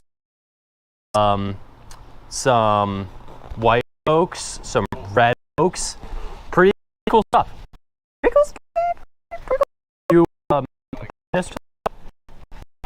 no, long. Just an enthusiast? Dope. We do a lot of farming. Are you a farmer? I was farming. Nice. Currently have a lot of grass, like Brussels sprouts, cauliflower growing. Yeah. That was a compromise I had to make moving here because I had to leave my babies.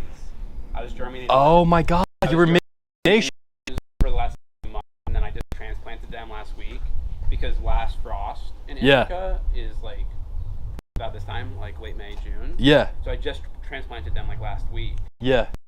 And I had to leave them. But I'm gonna come back in August and hopefully they'll be like. Oh fuck yeah. Yeah. Oh.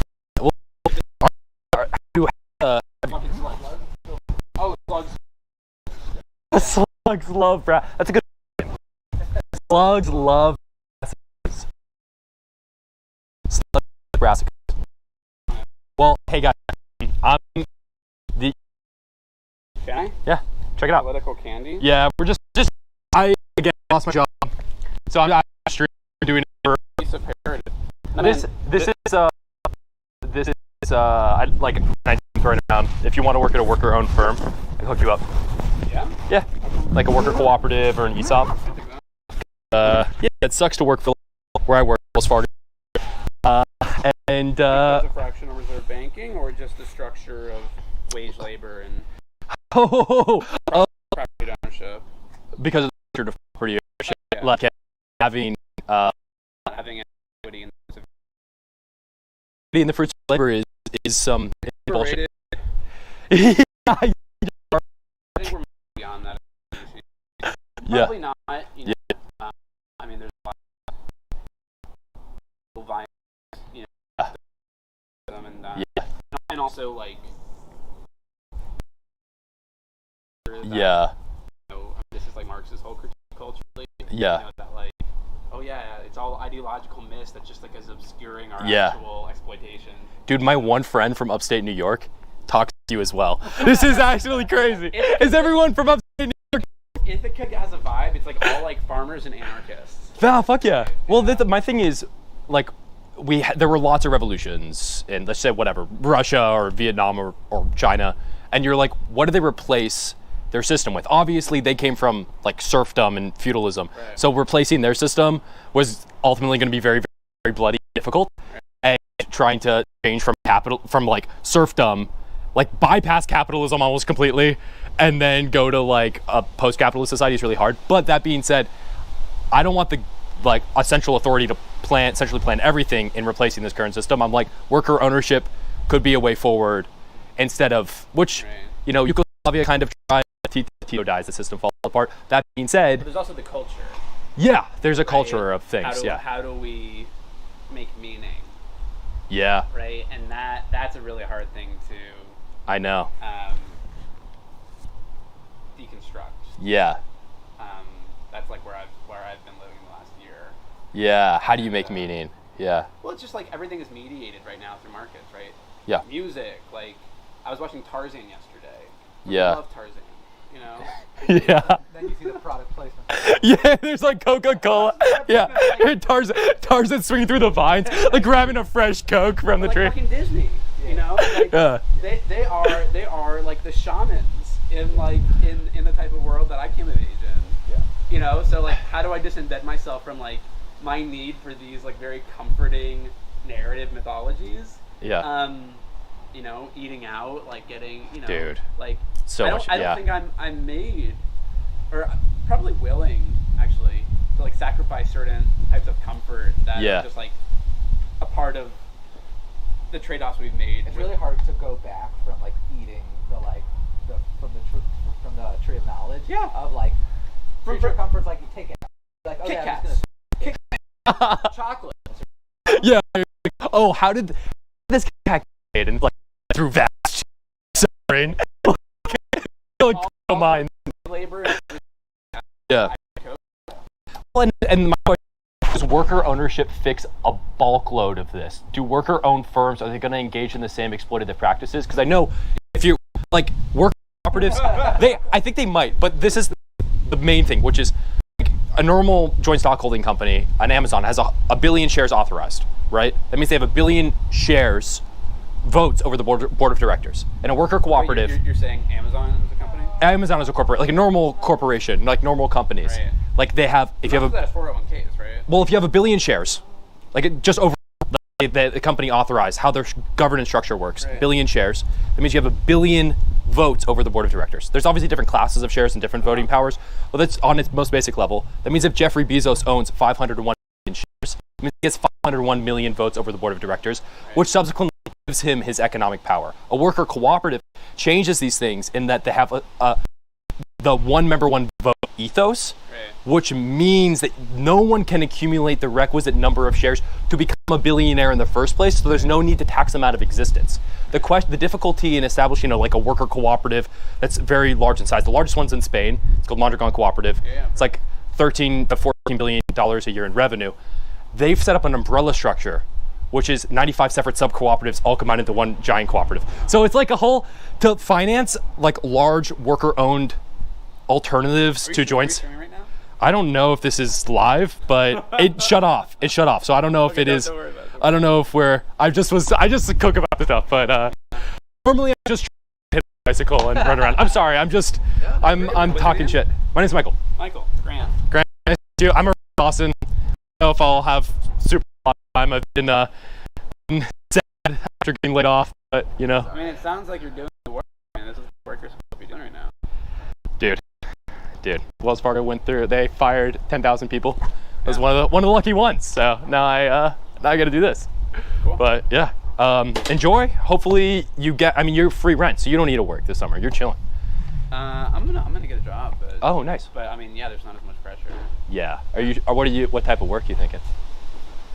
I'd love to work in a restaurant. Really? Or a Okay. bar. Yeah. Okay. Experience. Cool. Yeah. Restaurants and bars like. Yeah? Democracy Brewing downtown, people there. Okay, Yeah. I'm gonna reach out to you actually. Yeah. 'Cause I'm looking for work. Yeah, that was like my whole point of like, hey, maybe I could like be a connector between people that are looking for meaningful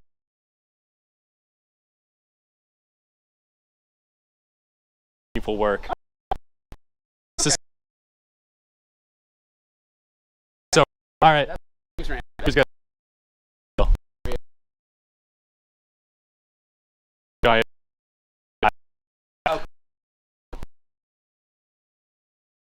So doing well.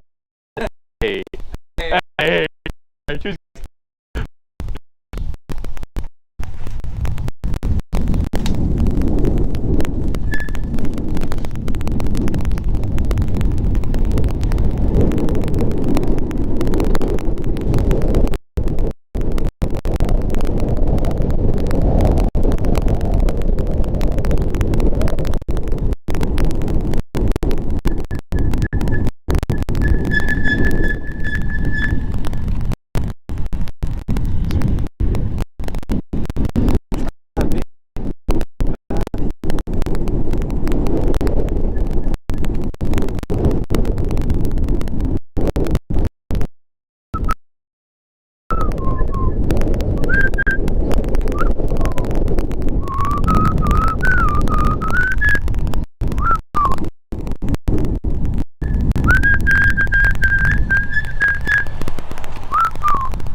Hey.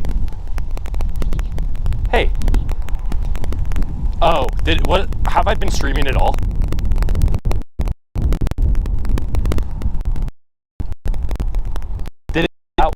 Was that being streamed? Oh, really? I feel bad. I feel bad about that. I feel bad. I should have told them that they were being streamed. Okay, well. Is it working now?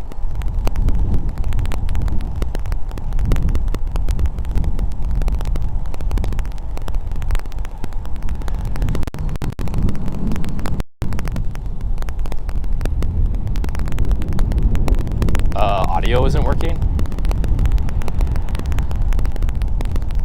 Oh, but okay. Dude, this is buggy. It's buggy. Okay. I'm gonna go to this random park right over here and try to fix my shit.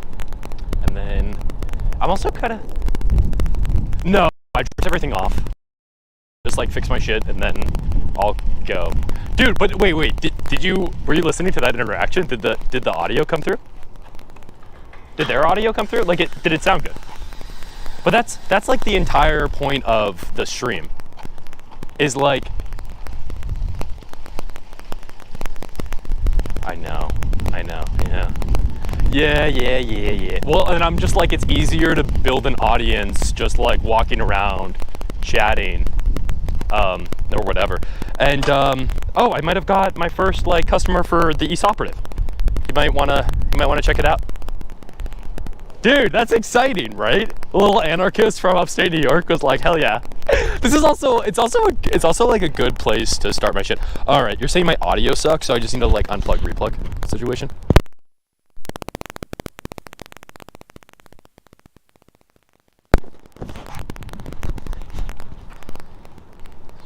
All right, did that work at all? Hey, can you see it? All right, I might do my next story. If it's working. It says working on my end, recording. Okay, I'll disconnect from this.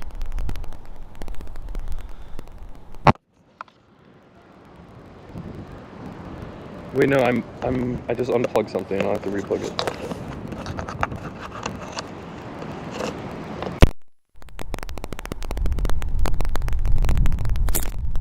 Dude, I need Jeremy to help me with this shit.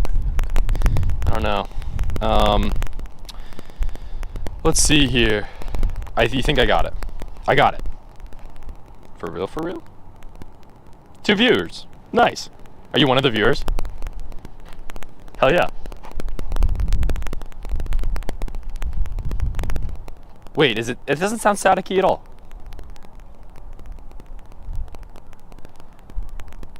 No, that sounds staticky on your end. It's better, or is it? It's still a little bit static.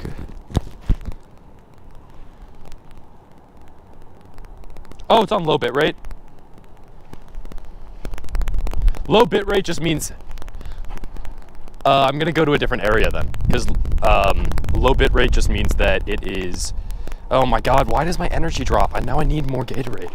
Dude, I'm gonna go through like 45 Gatorades if I do this for 8 hours.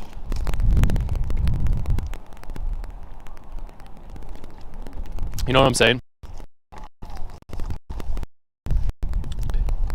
Alright, should I go to a different area? I mean, it wasn't staticky before.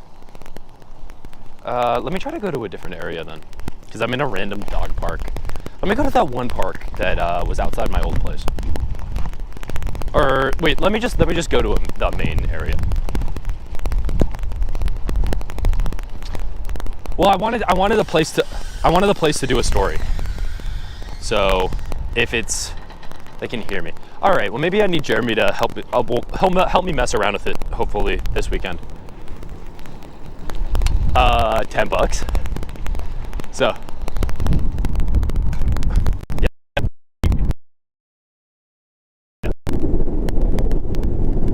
Dude. Well, and then it's like if they don't tip. And the tips come in like later in the day. So like you don't see them. Yeah. So it might end up being. Okay, is it staticky now? Like, is it still staticky?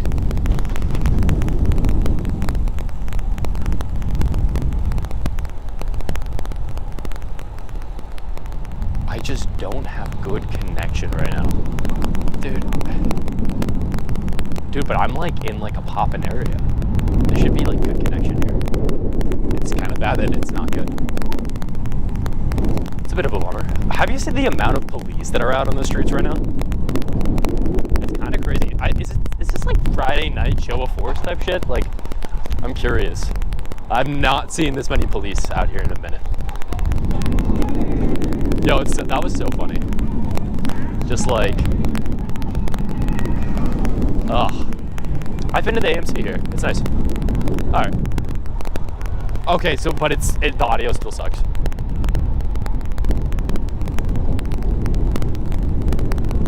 Okay, so I'm gonna sit down here because I have like full signal here. So if it sucks here, it's gonna suck everywhere. All right, love you. Bye.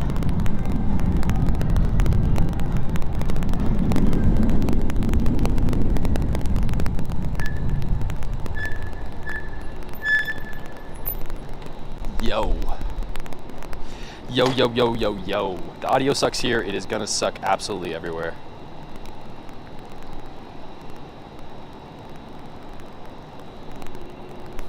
Audio sucks here. It's gonna suck fucking everywhere.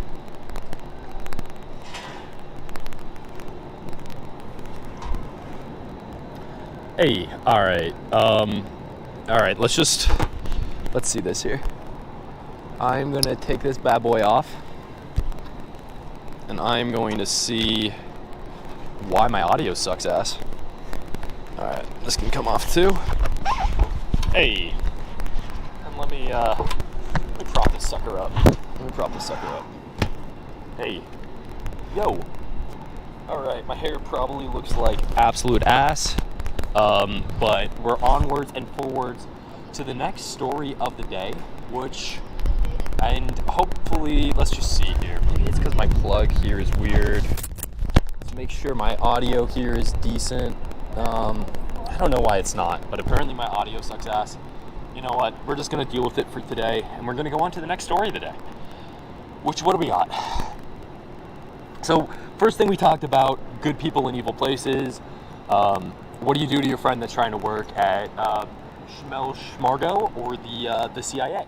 And how do you talk to them, and what are the philosophical kind of counterparts to all of that? The second one that we're going to talk about today is bombshell. U.S. oil companies colluded to raise gas prices. More perfect union. So let's check it out. Let's check her out. Let's just do this. Do I need? No.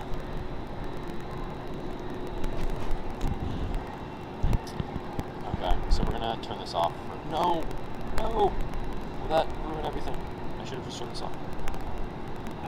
Wait, let's make sure everything's still. That's live. Let's make sure this is still working. No. Got it.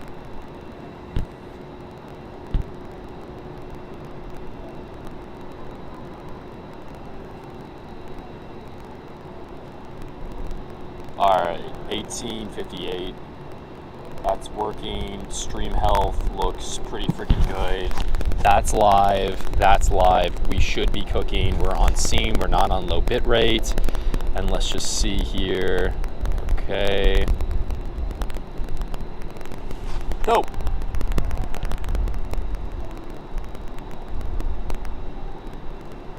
Hey.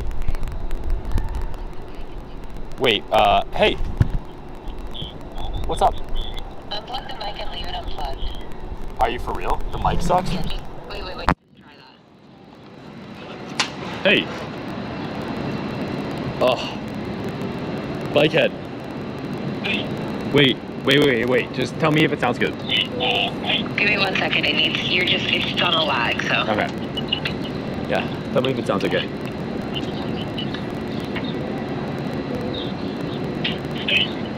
Does that sound better? That sounds so much better. It sounds better without the mic. That kind of sucks. And it's picking up the audio okay. But also your like sound and your visual is not matching up. Like there's a lag on the sound. There's a lag on the sound. Okay, well, c'est la vie. I don't know. There's gonna be issues with this, but the sound is better.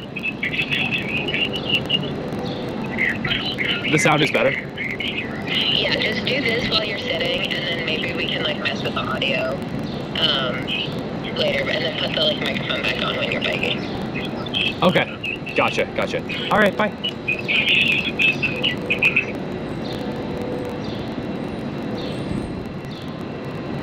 All right, dope. So, bombshell. U.S. oil companies colluded to raise gas prices. More vote for the union. That the high cost of gas is a consequence of a crime and is costing you thousands of dollars. This is the most ghetto way to do this, right? That's the implication of a blockbuster new case brought by the Federal Trade Commission against one of the largest oil producers in the United States. We went off of the evidence, their text messages, their emails. When companies and top executives say that they're trying to collude, we believe them. The significance of this case reaches far beyond what we pay at the pump, to the higher prices we've been paying for nearly everything over the last 3 years. It's really important that people understand why gas prices went up, that their instincts that there was some conspiracy were correct. And it reveals how dangerous it is to entrust our most essential resources to a handful of CEOs who will do just about anything to protect their bottom line.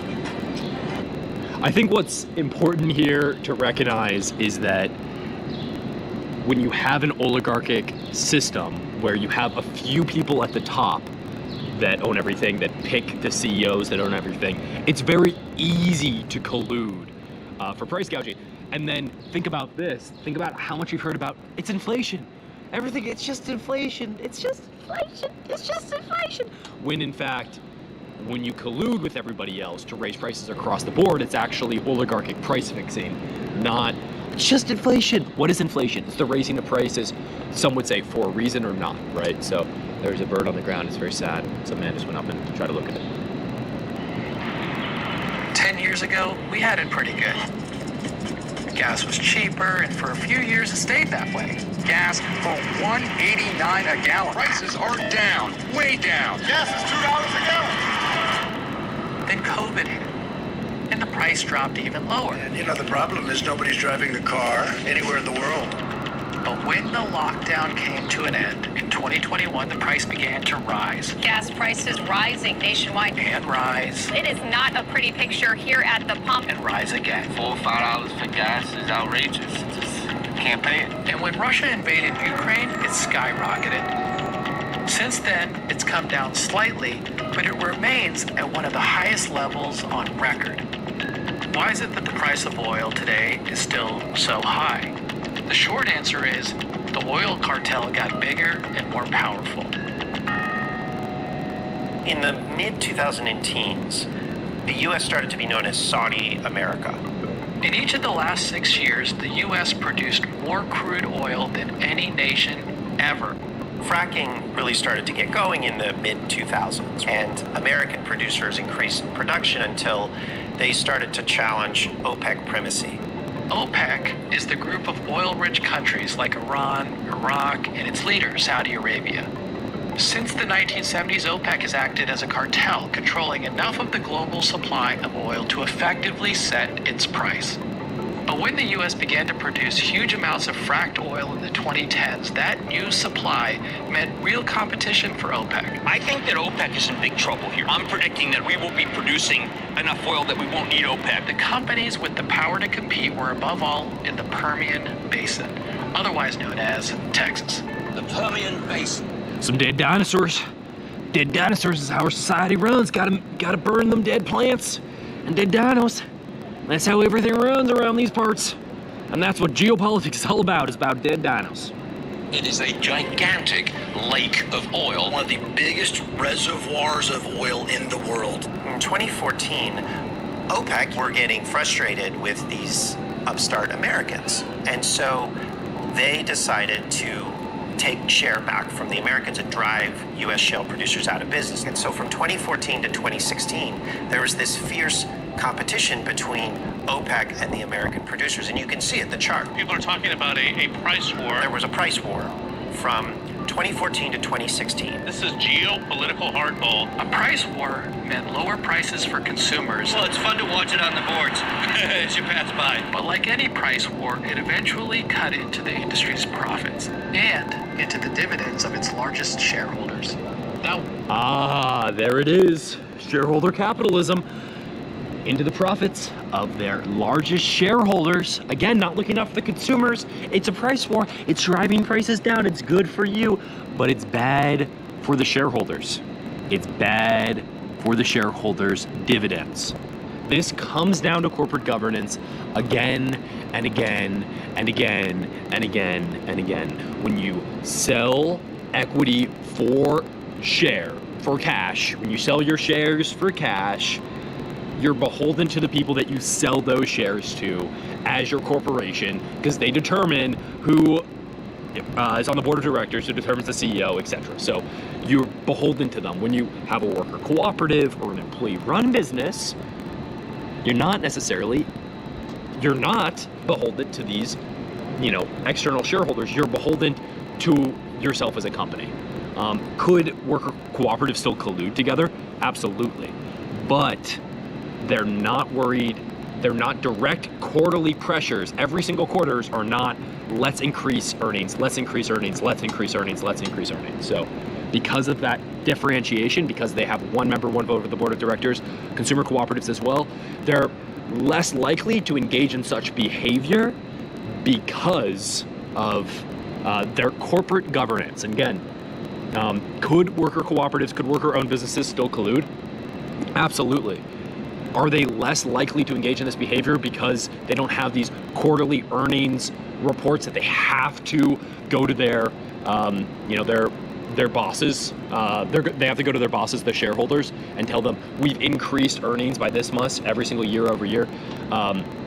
Yes, because they don't have that same pressure within their corporate governance structure, their options of what to do, determining price of their oil products would be different, right? So they'd have less pressure to have to raise prices. Going to work for them. A couple of leaders in the oil industry started saying, we're really tired of these low prices. And OPEC was tired of the low prices as well. So in 2017, there were a series of dinners at an oil conference called CERAWeek, where OPEC officials and fracking CEOs sat down and broke bread for the first time and realized we're not so different, you and I. The price of oil started to rise that summer, and it stayed up until the demand for oil plummeting, prices turning negative for the first time in our history. Eventually in 2021, the economy restarts again. We all remember it. The demand came back and the price spiked pretty dramatically. Record-breaking gas prices across the country. Record-breaking prices at the pump nationwide. Let's see if we can prop this up. It's not worth it. Triple what I used to pay. $9. Over $9 a gallon? Over $9. Over $9 a gallon. When that happens, you would see production dramatically increase, particularly in the Permian Basin, to try to take advantage of higher oil prices. But they didn't do that. Experts say demand has just outpaced supply. Then in 2022, Russia invaded Ukraine, and that drove another oil price spike. We're banning all imports of Russian oil and gas and energy. And so oil went up even more. And still, the people who had control over whether to invest in oil production in the U.S. said, we are not going to invest no matter what. Isn't that your job, to add more production? That's what we're being told. No, our model has changed. So what happened? Why didn't the Texas oil companies ramp up production? The price stayed up because these companies were coordinating to restrict output. This is the thing when you have joint stock holding companies, when you have 1 billion shares outstanding, if you have 501 million shares, you have 501 million votes of the board of directors. The ultimate issue is that you are beholden to short-term quarterly earnings reports to your equity shareholders. And you are incentivized to not follow market pressures, but instead to collude to fix prices. And being able to have a true market economy would mean obviously government intervention here, where you're like, fuck this bullshit, let's regulate these monopolistic oligarchic practices, but also let's change the structure of the corporation so that this shit is less likely to happen in the first place, so that markets actually work as they're intended, so that collusion and oligarchic price fixing are not the norm, but instead are the exception, and then you have ample government regulation. All right, we can just play back. Lena Khan is Biden's head of the Federal Trade Commission. Last year, she and her team began an investigation into the largest oil company in the Permian Basin. It's called Pioneer Natural Resources, and it was trying to merge with ExxonMobil. When the FTC started digging into the merger, it uncovered some pretty shocking evidence that reveals a hidden story behind high oil prices. The FTC uncovered evidence of attempted collusion by Pioneer CEO Scott Sheffield. When oil prices fell, Scott Sheffield actually lamented that. Do you benefit if oil prices drop? I'd rather see a stable $60 to $70 oil price market versus a lower oil price market. We have to get investors interested into our sector again. We have to get investors interested in our sector again. All about investment for shares. Selling your voting shares over the board of directors for equity value. Investors interested in shares. Worker cooperatives would not have that pressure. This is how worker ownership changes the calculus. Could they still collude to fix prices? Yes, the workers could all vote for a board of directors that selects a CEO that colludes with other elected CEOs and fixes prices. That could happen. But the reason this troglodyte, this Scott Sheffield, who hopefully goes to prison, the reason he's claiming that they want higher oil prices is for their investors to be happier. Again, not the same calculus in a worker-owned firm. That being said, I'm so glad that the regulators are actually doing something about this bullshit. CEO Scott Sheffield is one of the most important leaders of the American oil industry. Many CEOs are talking just like you, and you were kind of in the forefront of let's conserve our production because we want that higher oil price, right? In public, Sheffield had been leading an effort to put restrictions on Permian oil production by lobbying Texas's oil regulator, or as he called it, quote, to get a bigger OPEC done. Using its subpoena power, the Federal Trade Commission was able to get a hold of Sheffield's private messages and discovered that for years he had been in contact with OPEC's top oil ministers around the world. The evidence that we uncovered showed that Scott Sheffield was in close coordination with top officials across OPEC, sending text messages, having private dinners, and agreeing to restrict oil production. We looked at the communications of these executives, their text messages, their emails. We saw Scott Sheffield try to coordinate with OPEC and say, hey, instead of us competing with you, why don't we all just agree to actually cut back production and keep prices high? During the FTC investigation, 38 Republican senators wrote Chair Khan a letter asking her to back off. The FTC saw things differently. We ultimately...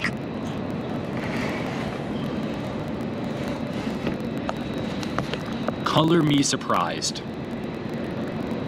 Color me surprised. 38 Republican senators want her to back off. Hey, it's white-collar crime.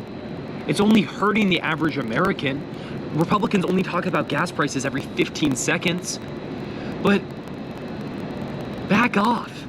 If someone steals a piece of toilet paper at Walgreens, they should get put in prison for the rest of their lives.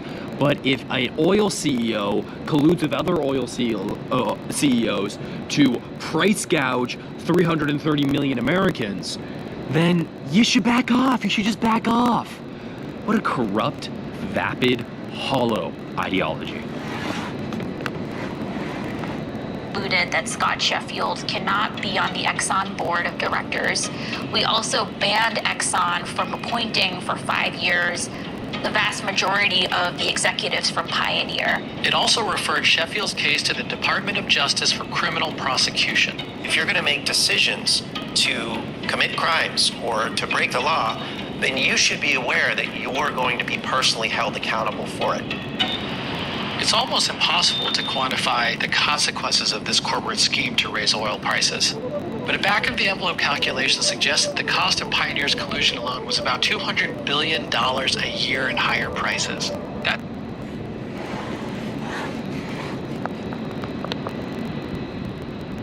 These things are not just drops in the bucket. These are consequential geopolitical, economic realities when these CEOs choose to collude prices, right? When oligarchs choose to collude their prices. This is $200 billion a year, enough for something like universal college. Just the price gouging that year could pay for innumerable numbers of high-speed trains or new roads and new bridges. This money that's siphoned off to the dividends of private shareholders, for the benefit of private shareholders, for our own natural resources are going to a small number of hands, and it's despicable.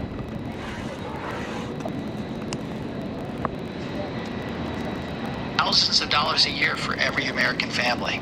The knock-on effects have been even more significant. Much of the higher prices we've faced across the economy come back to the increased price of oil. Oil is an input into all sorts of goods, so all these companies find that their inputs are more expensive.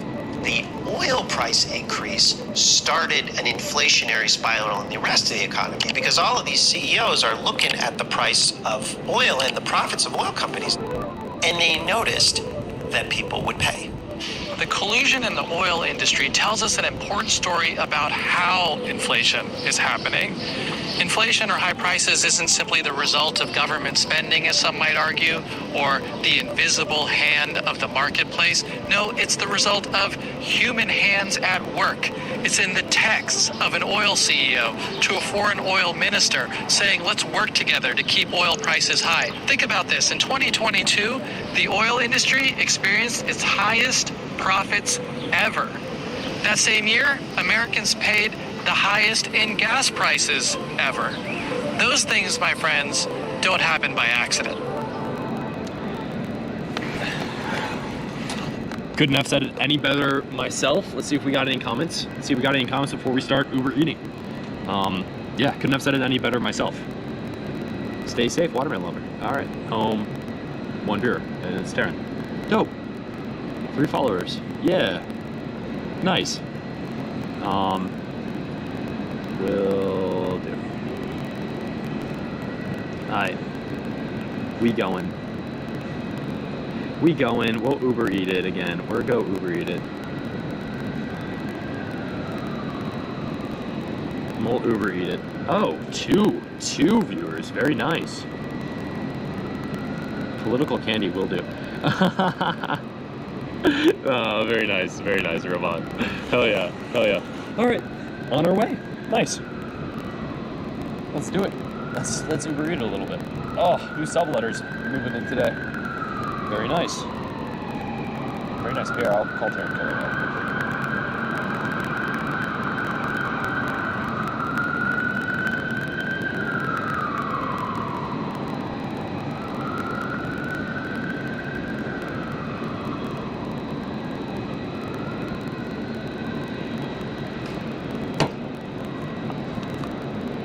Hey, did that work?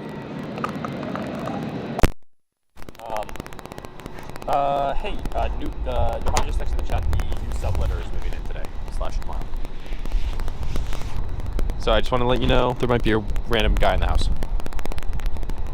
Alright. Love you. But hey, wait, last thing. I think my phone battery will run out in a while. I don't know how... it's sustainable. I'm doing it. But I don't know how much longer I'm gonna do it. Should I do it longer? I should go longer, shouldn't I? What do you... My phone battery is at 63%. Okay. Go for another, like, hour or two? Okay. All right, love you. Bye.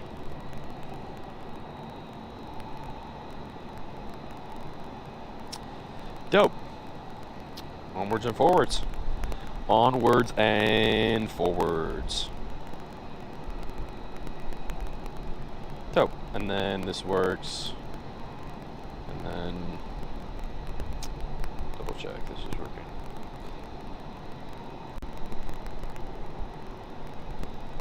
Alright, dope. And then I need to do this. Oh, $15.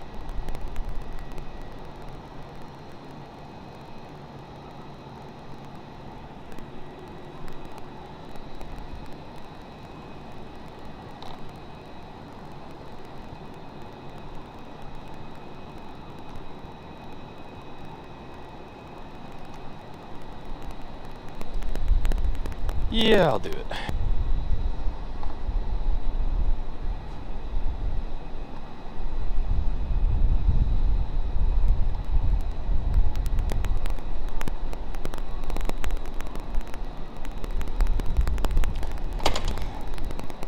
Alright, next.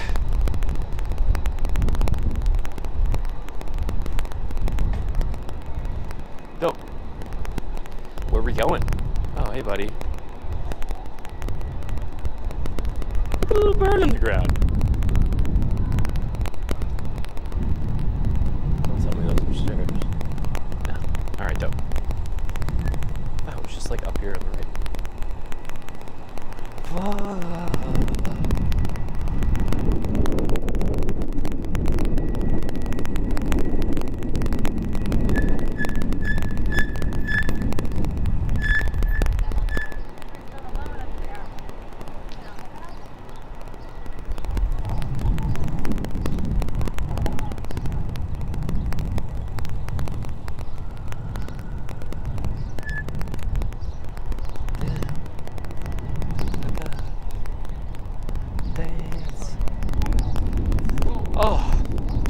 More Perfect Union is that More Perfect Union video was a fantastic encapsulation of the economy at large, and is how that More Perfect Union video was a fantastic encapsulation price gouging and on there isn't this it's the markets, it's the grand markets, all praise be to the markets. It's like, who actually sets prices? You can say prices are set by inputs, or you can look at somebody's gross profit. Their cost of goods sold haven't increased at all, but for some reason their gross margin, their revenue minus their cost of goods sold, it's way up. I wonder how that happened, right? And it happened because they raised their prices. So, it's so encapsulating of how the economy actually works. Isn't this like, oh, well, the government spends, and so it's inflation. Yeah, if you're Germany paying off their Versailles Treaty with, oodles of cash, that's how it works. But when you're asking why oil prices are higher, look no further than the guy that has, text messages colluding with other, foreign governments, right? So, it's not really, a grand mystery here, right?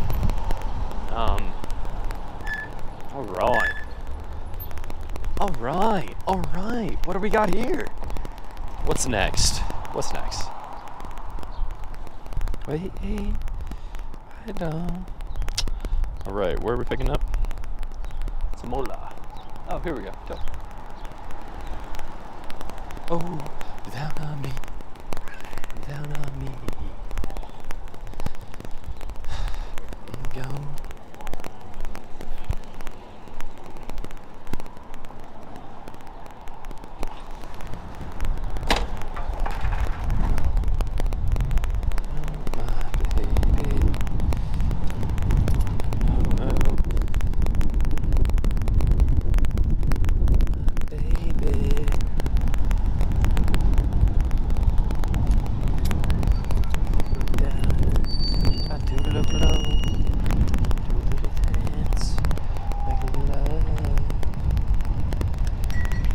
Alright.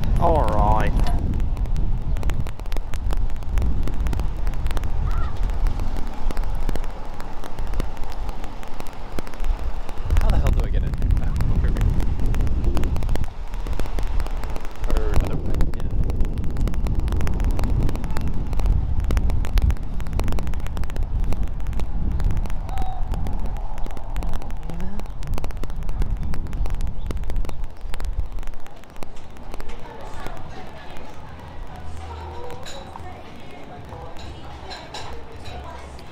Hi. Hey. I just have an Uber Eats. Uber Eats for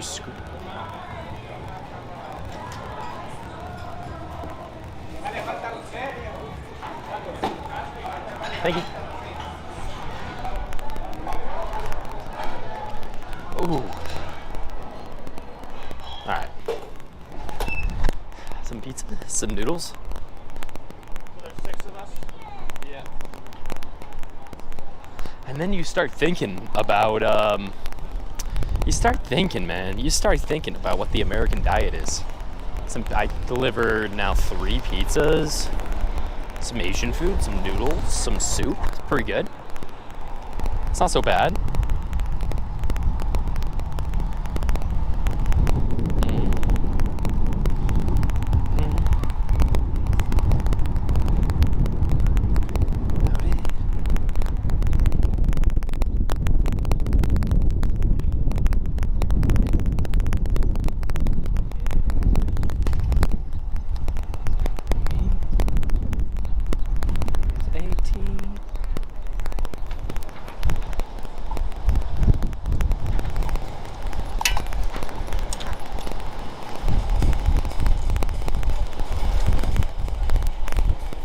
Ooh, Subway. Subway.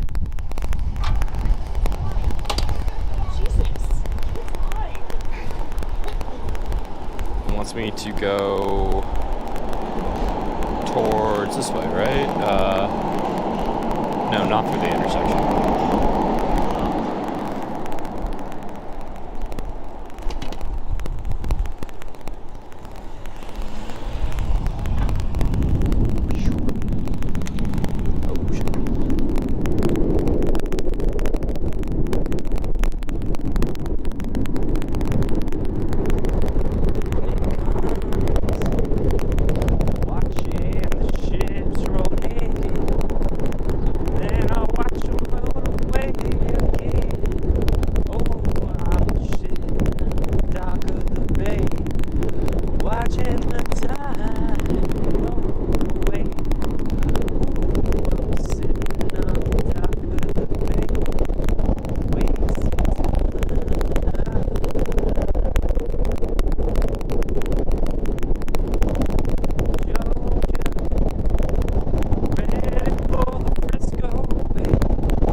People tell me to do. Oh, I guess I'm amazing.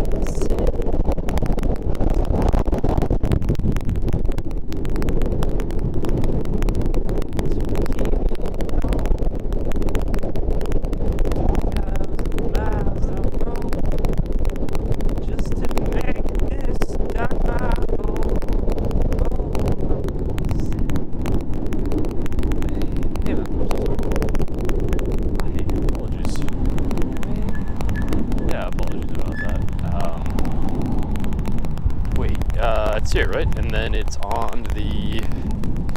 Why does it do that? I should have fixed it. It's my bad. Alright.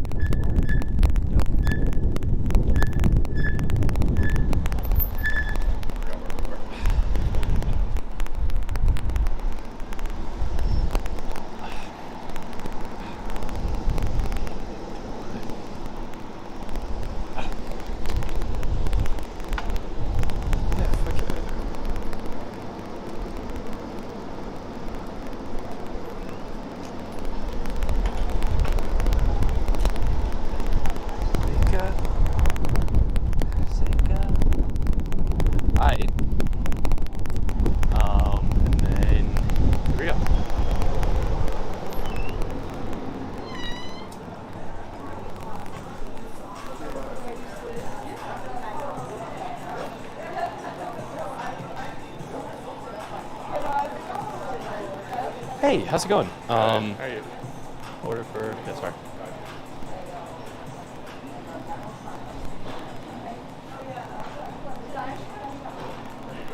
Thank you so much. Have a great day. Yeah, you too. Take care.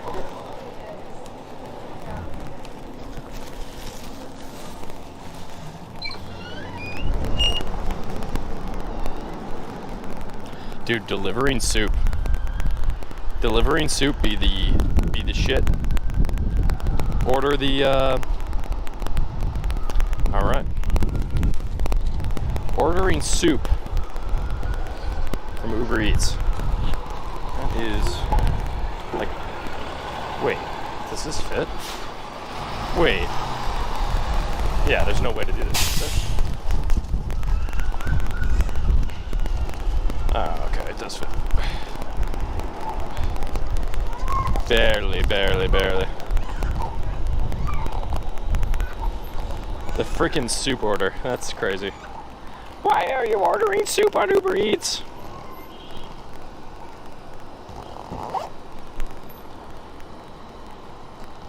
Alright, where to next? Dope. Navigate. Alright, let's just check out. I mean, there just hasn't been chat today. Yeah, just no chat. And then...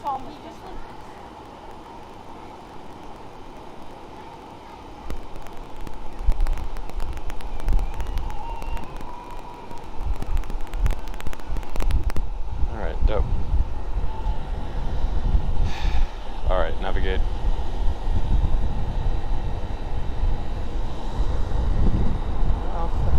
So let's see my lungs burn.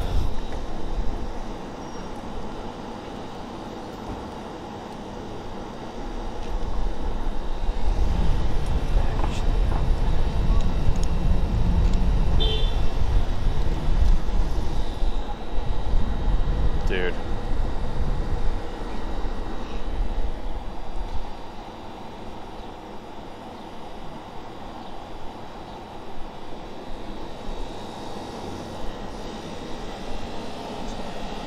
Hey Bubs, would you want to order some food? I'll pick it up and then I'll head back. Whatever you want, I'll just let me know.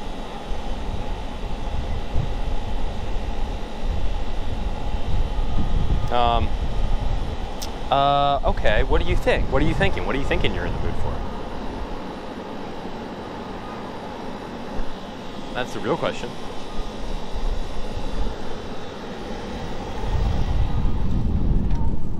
No, I don't have any cash. Which is at home.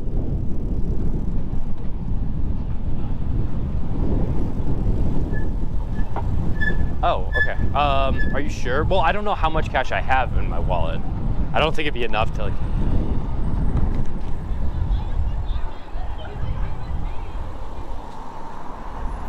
Oh, okay. Yeah, sweet. Yeah.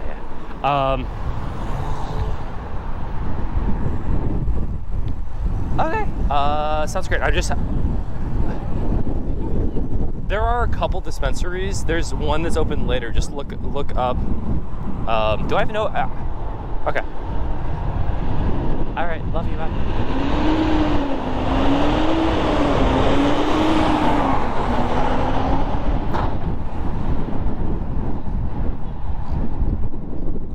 The endurance on these guys is insane.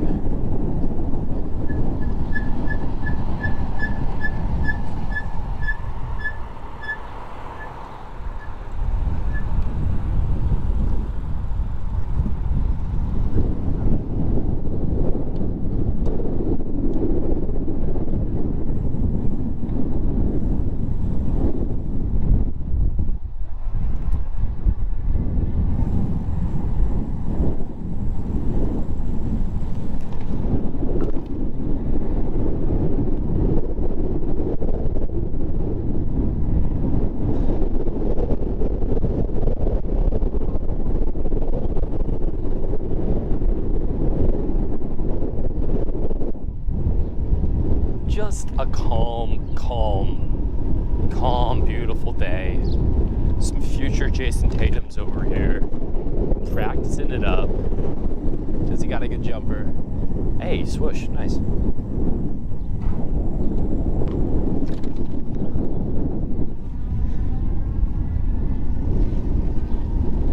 a jumper for days. Now, what did this mother clucker order? That is the real question. It's on the left.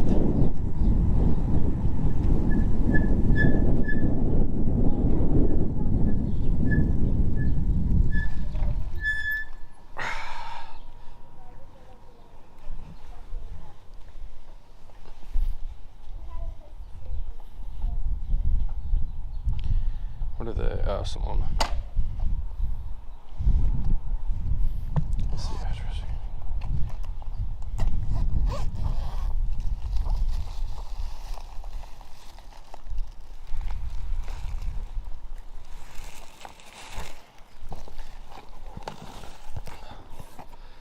And then, what the fuck is the address?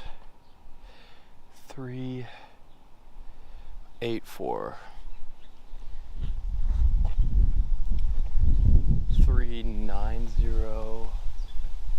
384. Dope.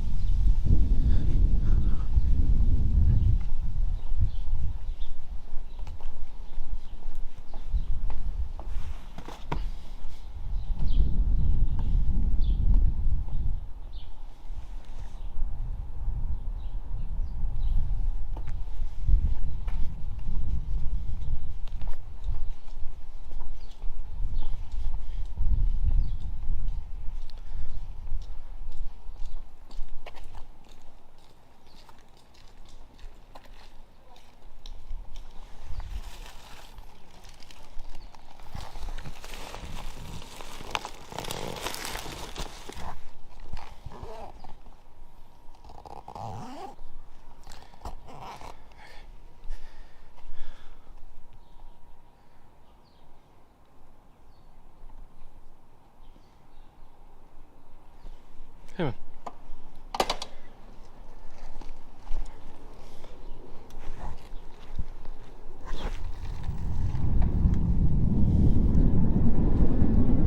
Oh.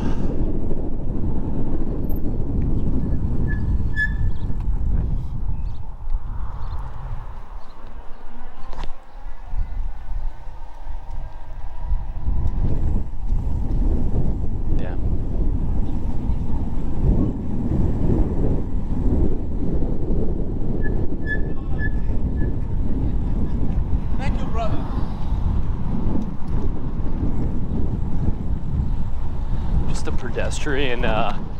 Just a pedestrian getting pissed at the cars, which absolutely they should. Fuck 'em cars. All my homies hate the cars. Holy shit, that almost killed me.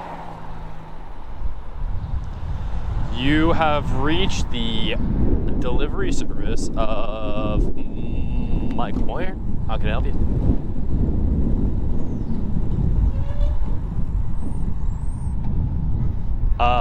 Which means it's all you. Are you watching it on 2 different devices? Oh, nice. Hey, welcome, 4 different people. Type in the chat why you clicked on some dude biking around Boston talking about politics and commenting on some sweet jumpers. That is a sweet buttery jumper. My God. Yeah. What's up? What's up, homie? Tell me.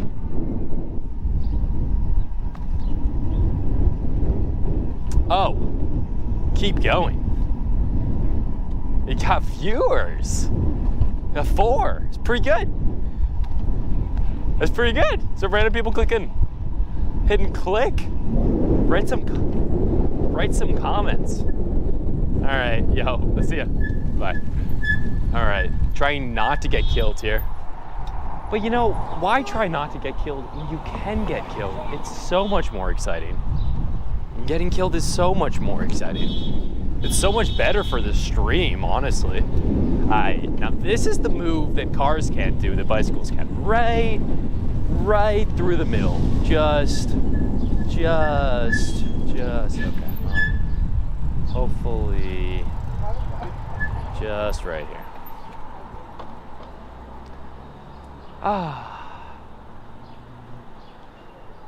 Oh, look at Cambridge today. Chilling, people getting some cuts. Getting some nice fades. I need to get a fade. My God, I have a mop on the top of my head right now. Oh, look at the little Q pup. A little Q pup. Oh, it is green. Very nice.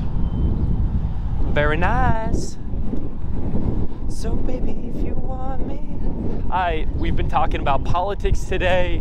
We've been talking about big oil colluding to price gouge everyday Americans with that more perfect union report. And honestly, the FTC chairman pick from Biden was fantastic. It almost makes me want to vote for him, if not for the continual support of you know what. So yeah, not great in many regards, but don't kill me. Yeah, nice. But good for me. Good for me that I didn't get killed there. Yeah, it's so interesting to see how prices are actually made in a market economy, and it's not just being this black vat of the market. The market, praise be to the market. It's like, no, there's a dude, he runs the company, he's the CEO, he calls other, oil execs, and he's like, yo, what do you think we could charge for this black gold? What do you think we could charge for these dead dinos? How much do you think a dead dino is going for nowadays? And and that's why, your chicken fingers cost more, because the companies delivering the chicken have to use oil to move the cars that deliver the oil. So we're just gonna skirt right around this guy right here. Little maneuver we like to call just biking. Boom, boom, boom, boom, boom. That's downtown. We're in Cambridge. You know what? We managed to stay in Cambridge the entire time. We've been doing Uber Eats. Little cannabis delivery. Hey, maybe we need to get on that train here.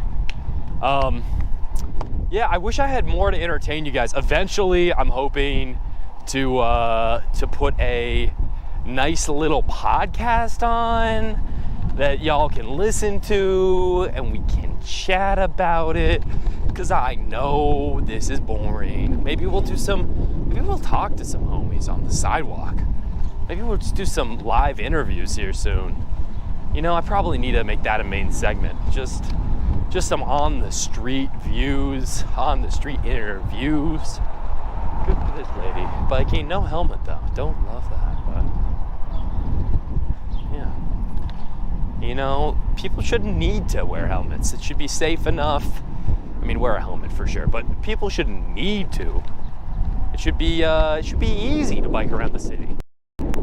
All right. Wait, just my headset.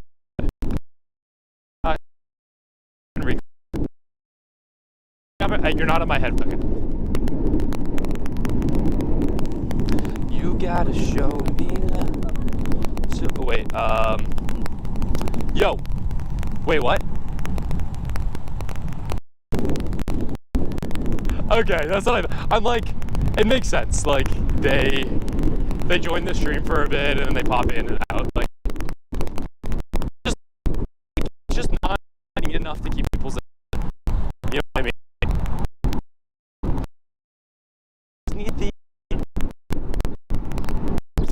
I have to drop. Yeah, I do that because I'm like, then it's like, oh, they have that when they're like, they have that to listen to, not just be like banter. Please don't right turn into me. Or no, okay, don't. All right, bye.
by downtown.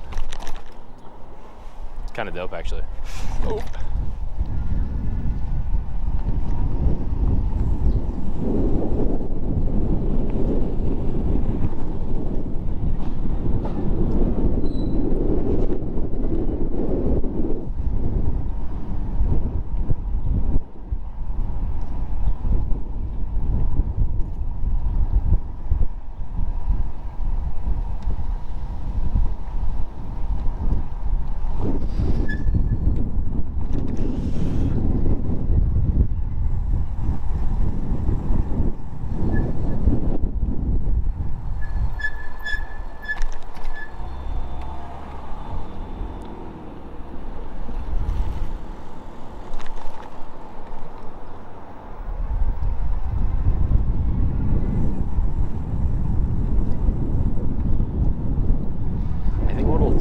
I'll do my show in the morning.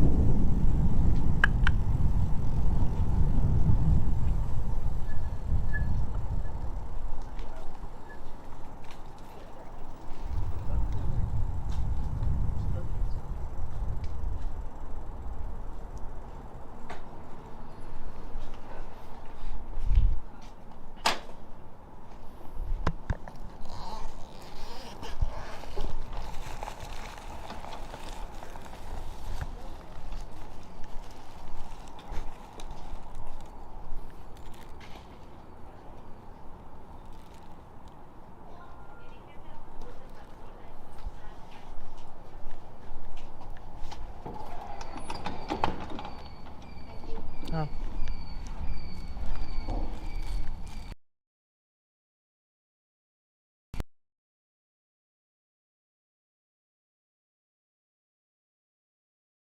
Now we're going to get into some sad news, but you have to cover really tragic things, and this is a very sensitive subject. And if you're listening to this and you're a friend of mine and you're sensitive about this issue, I'm sorry, but here is something clear as day, which is a Holocaust survivor talking about what's happening in Israel-Palestine.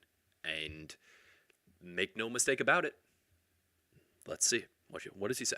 I saw in Auschwitz that if a dominant group wants to dehumanize others, so as the Nazis wanted to dehumanize me, these dominant group must first be dehumanized in a way themselves by diminishing their empathy due to propaganda and indoctrination, in order to be able to be as cruel as some were. Okay, but the same holds nowadays for Israel. I am appalled about how hateful, how dehumanized, that they do not see any human aspect in any Palestinian anymore. It's terrible. The Zionists have not any right whatsoever to use the Holocaust for any purpose. They have given up everything which has to do with humanity, with empathy, for one thing, the state, the blood and soil, just like the Nazis. This is a Holocaust survivor. If you can't hear it from him, you can't hear it from anybody.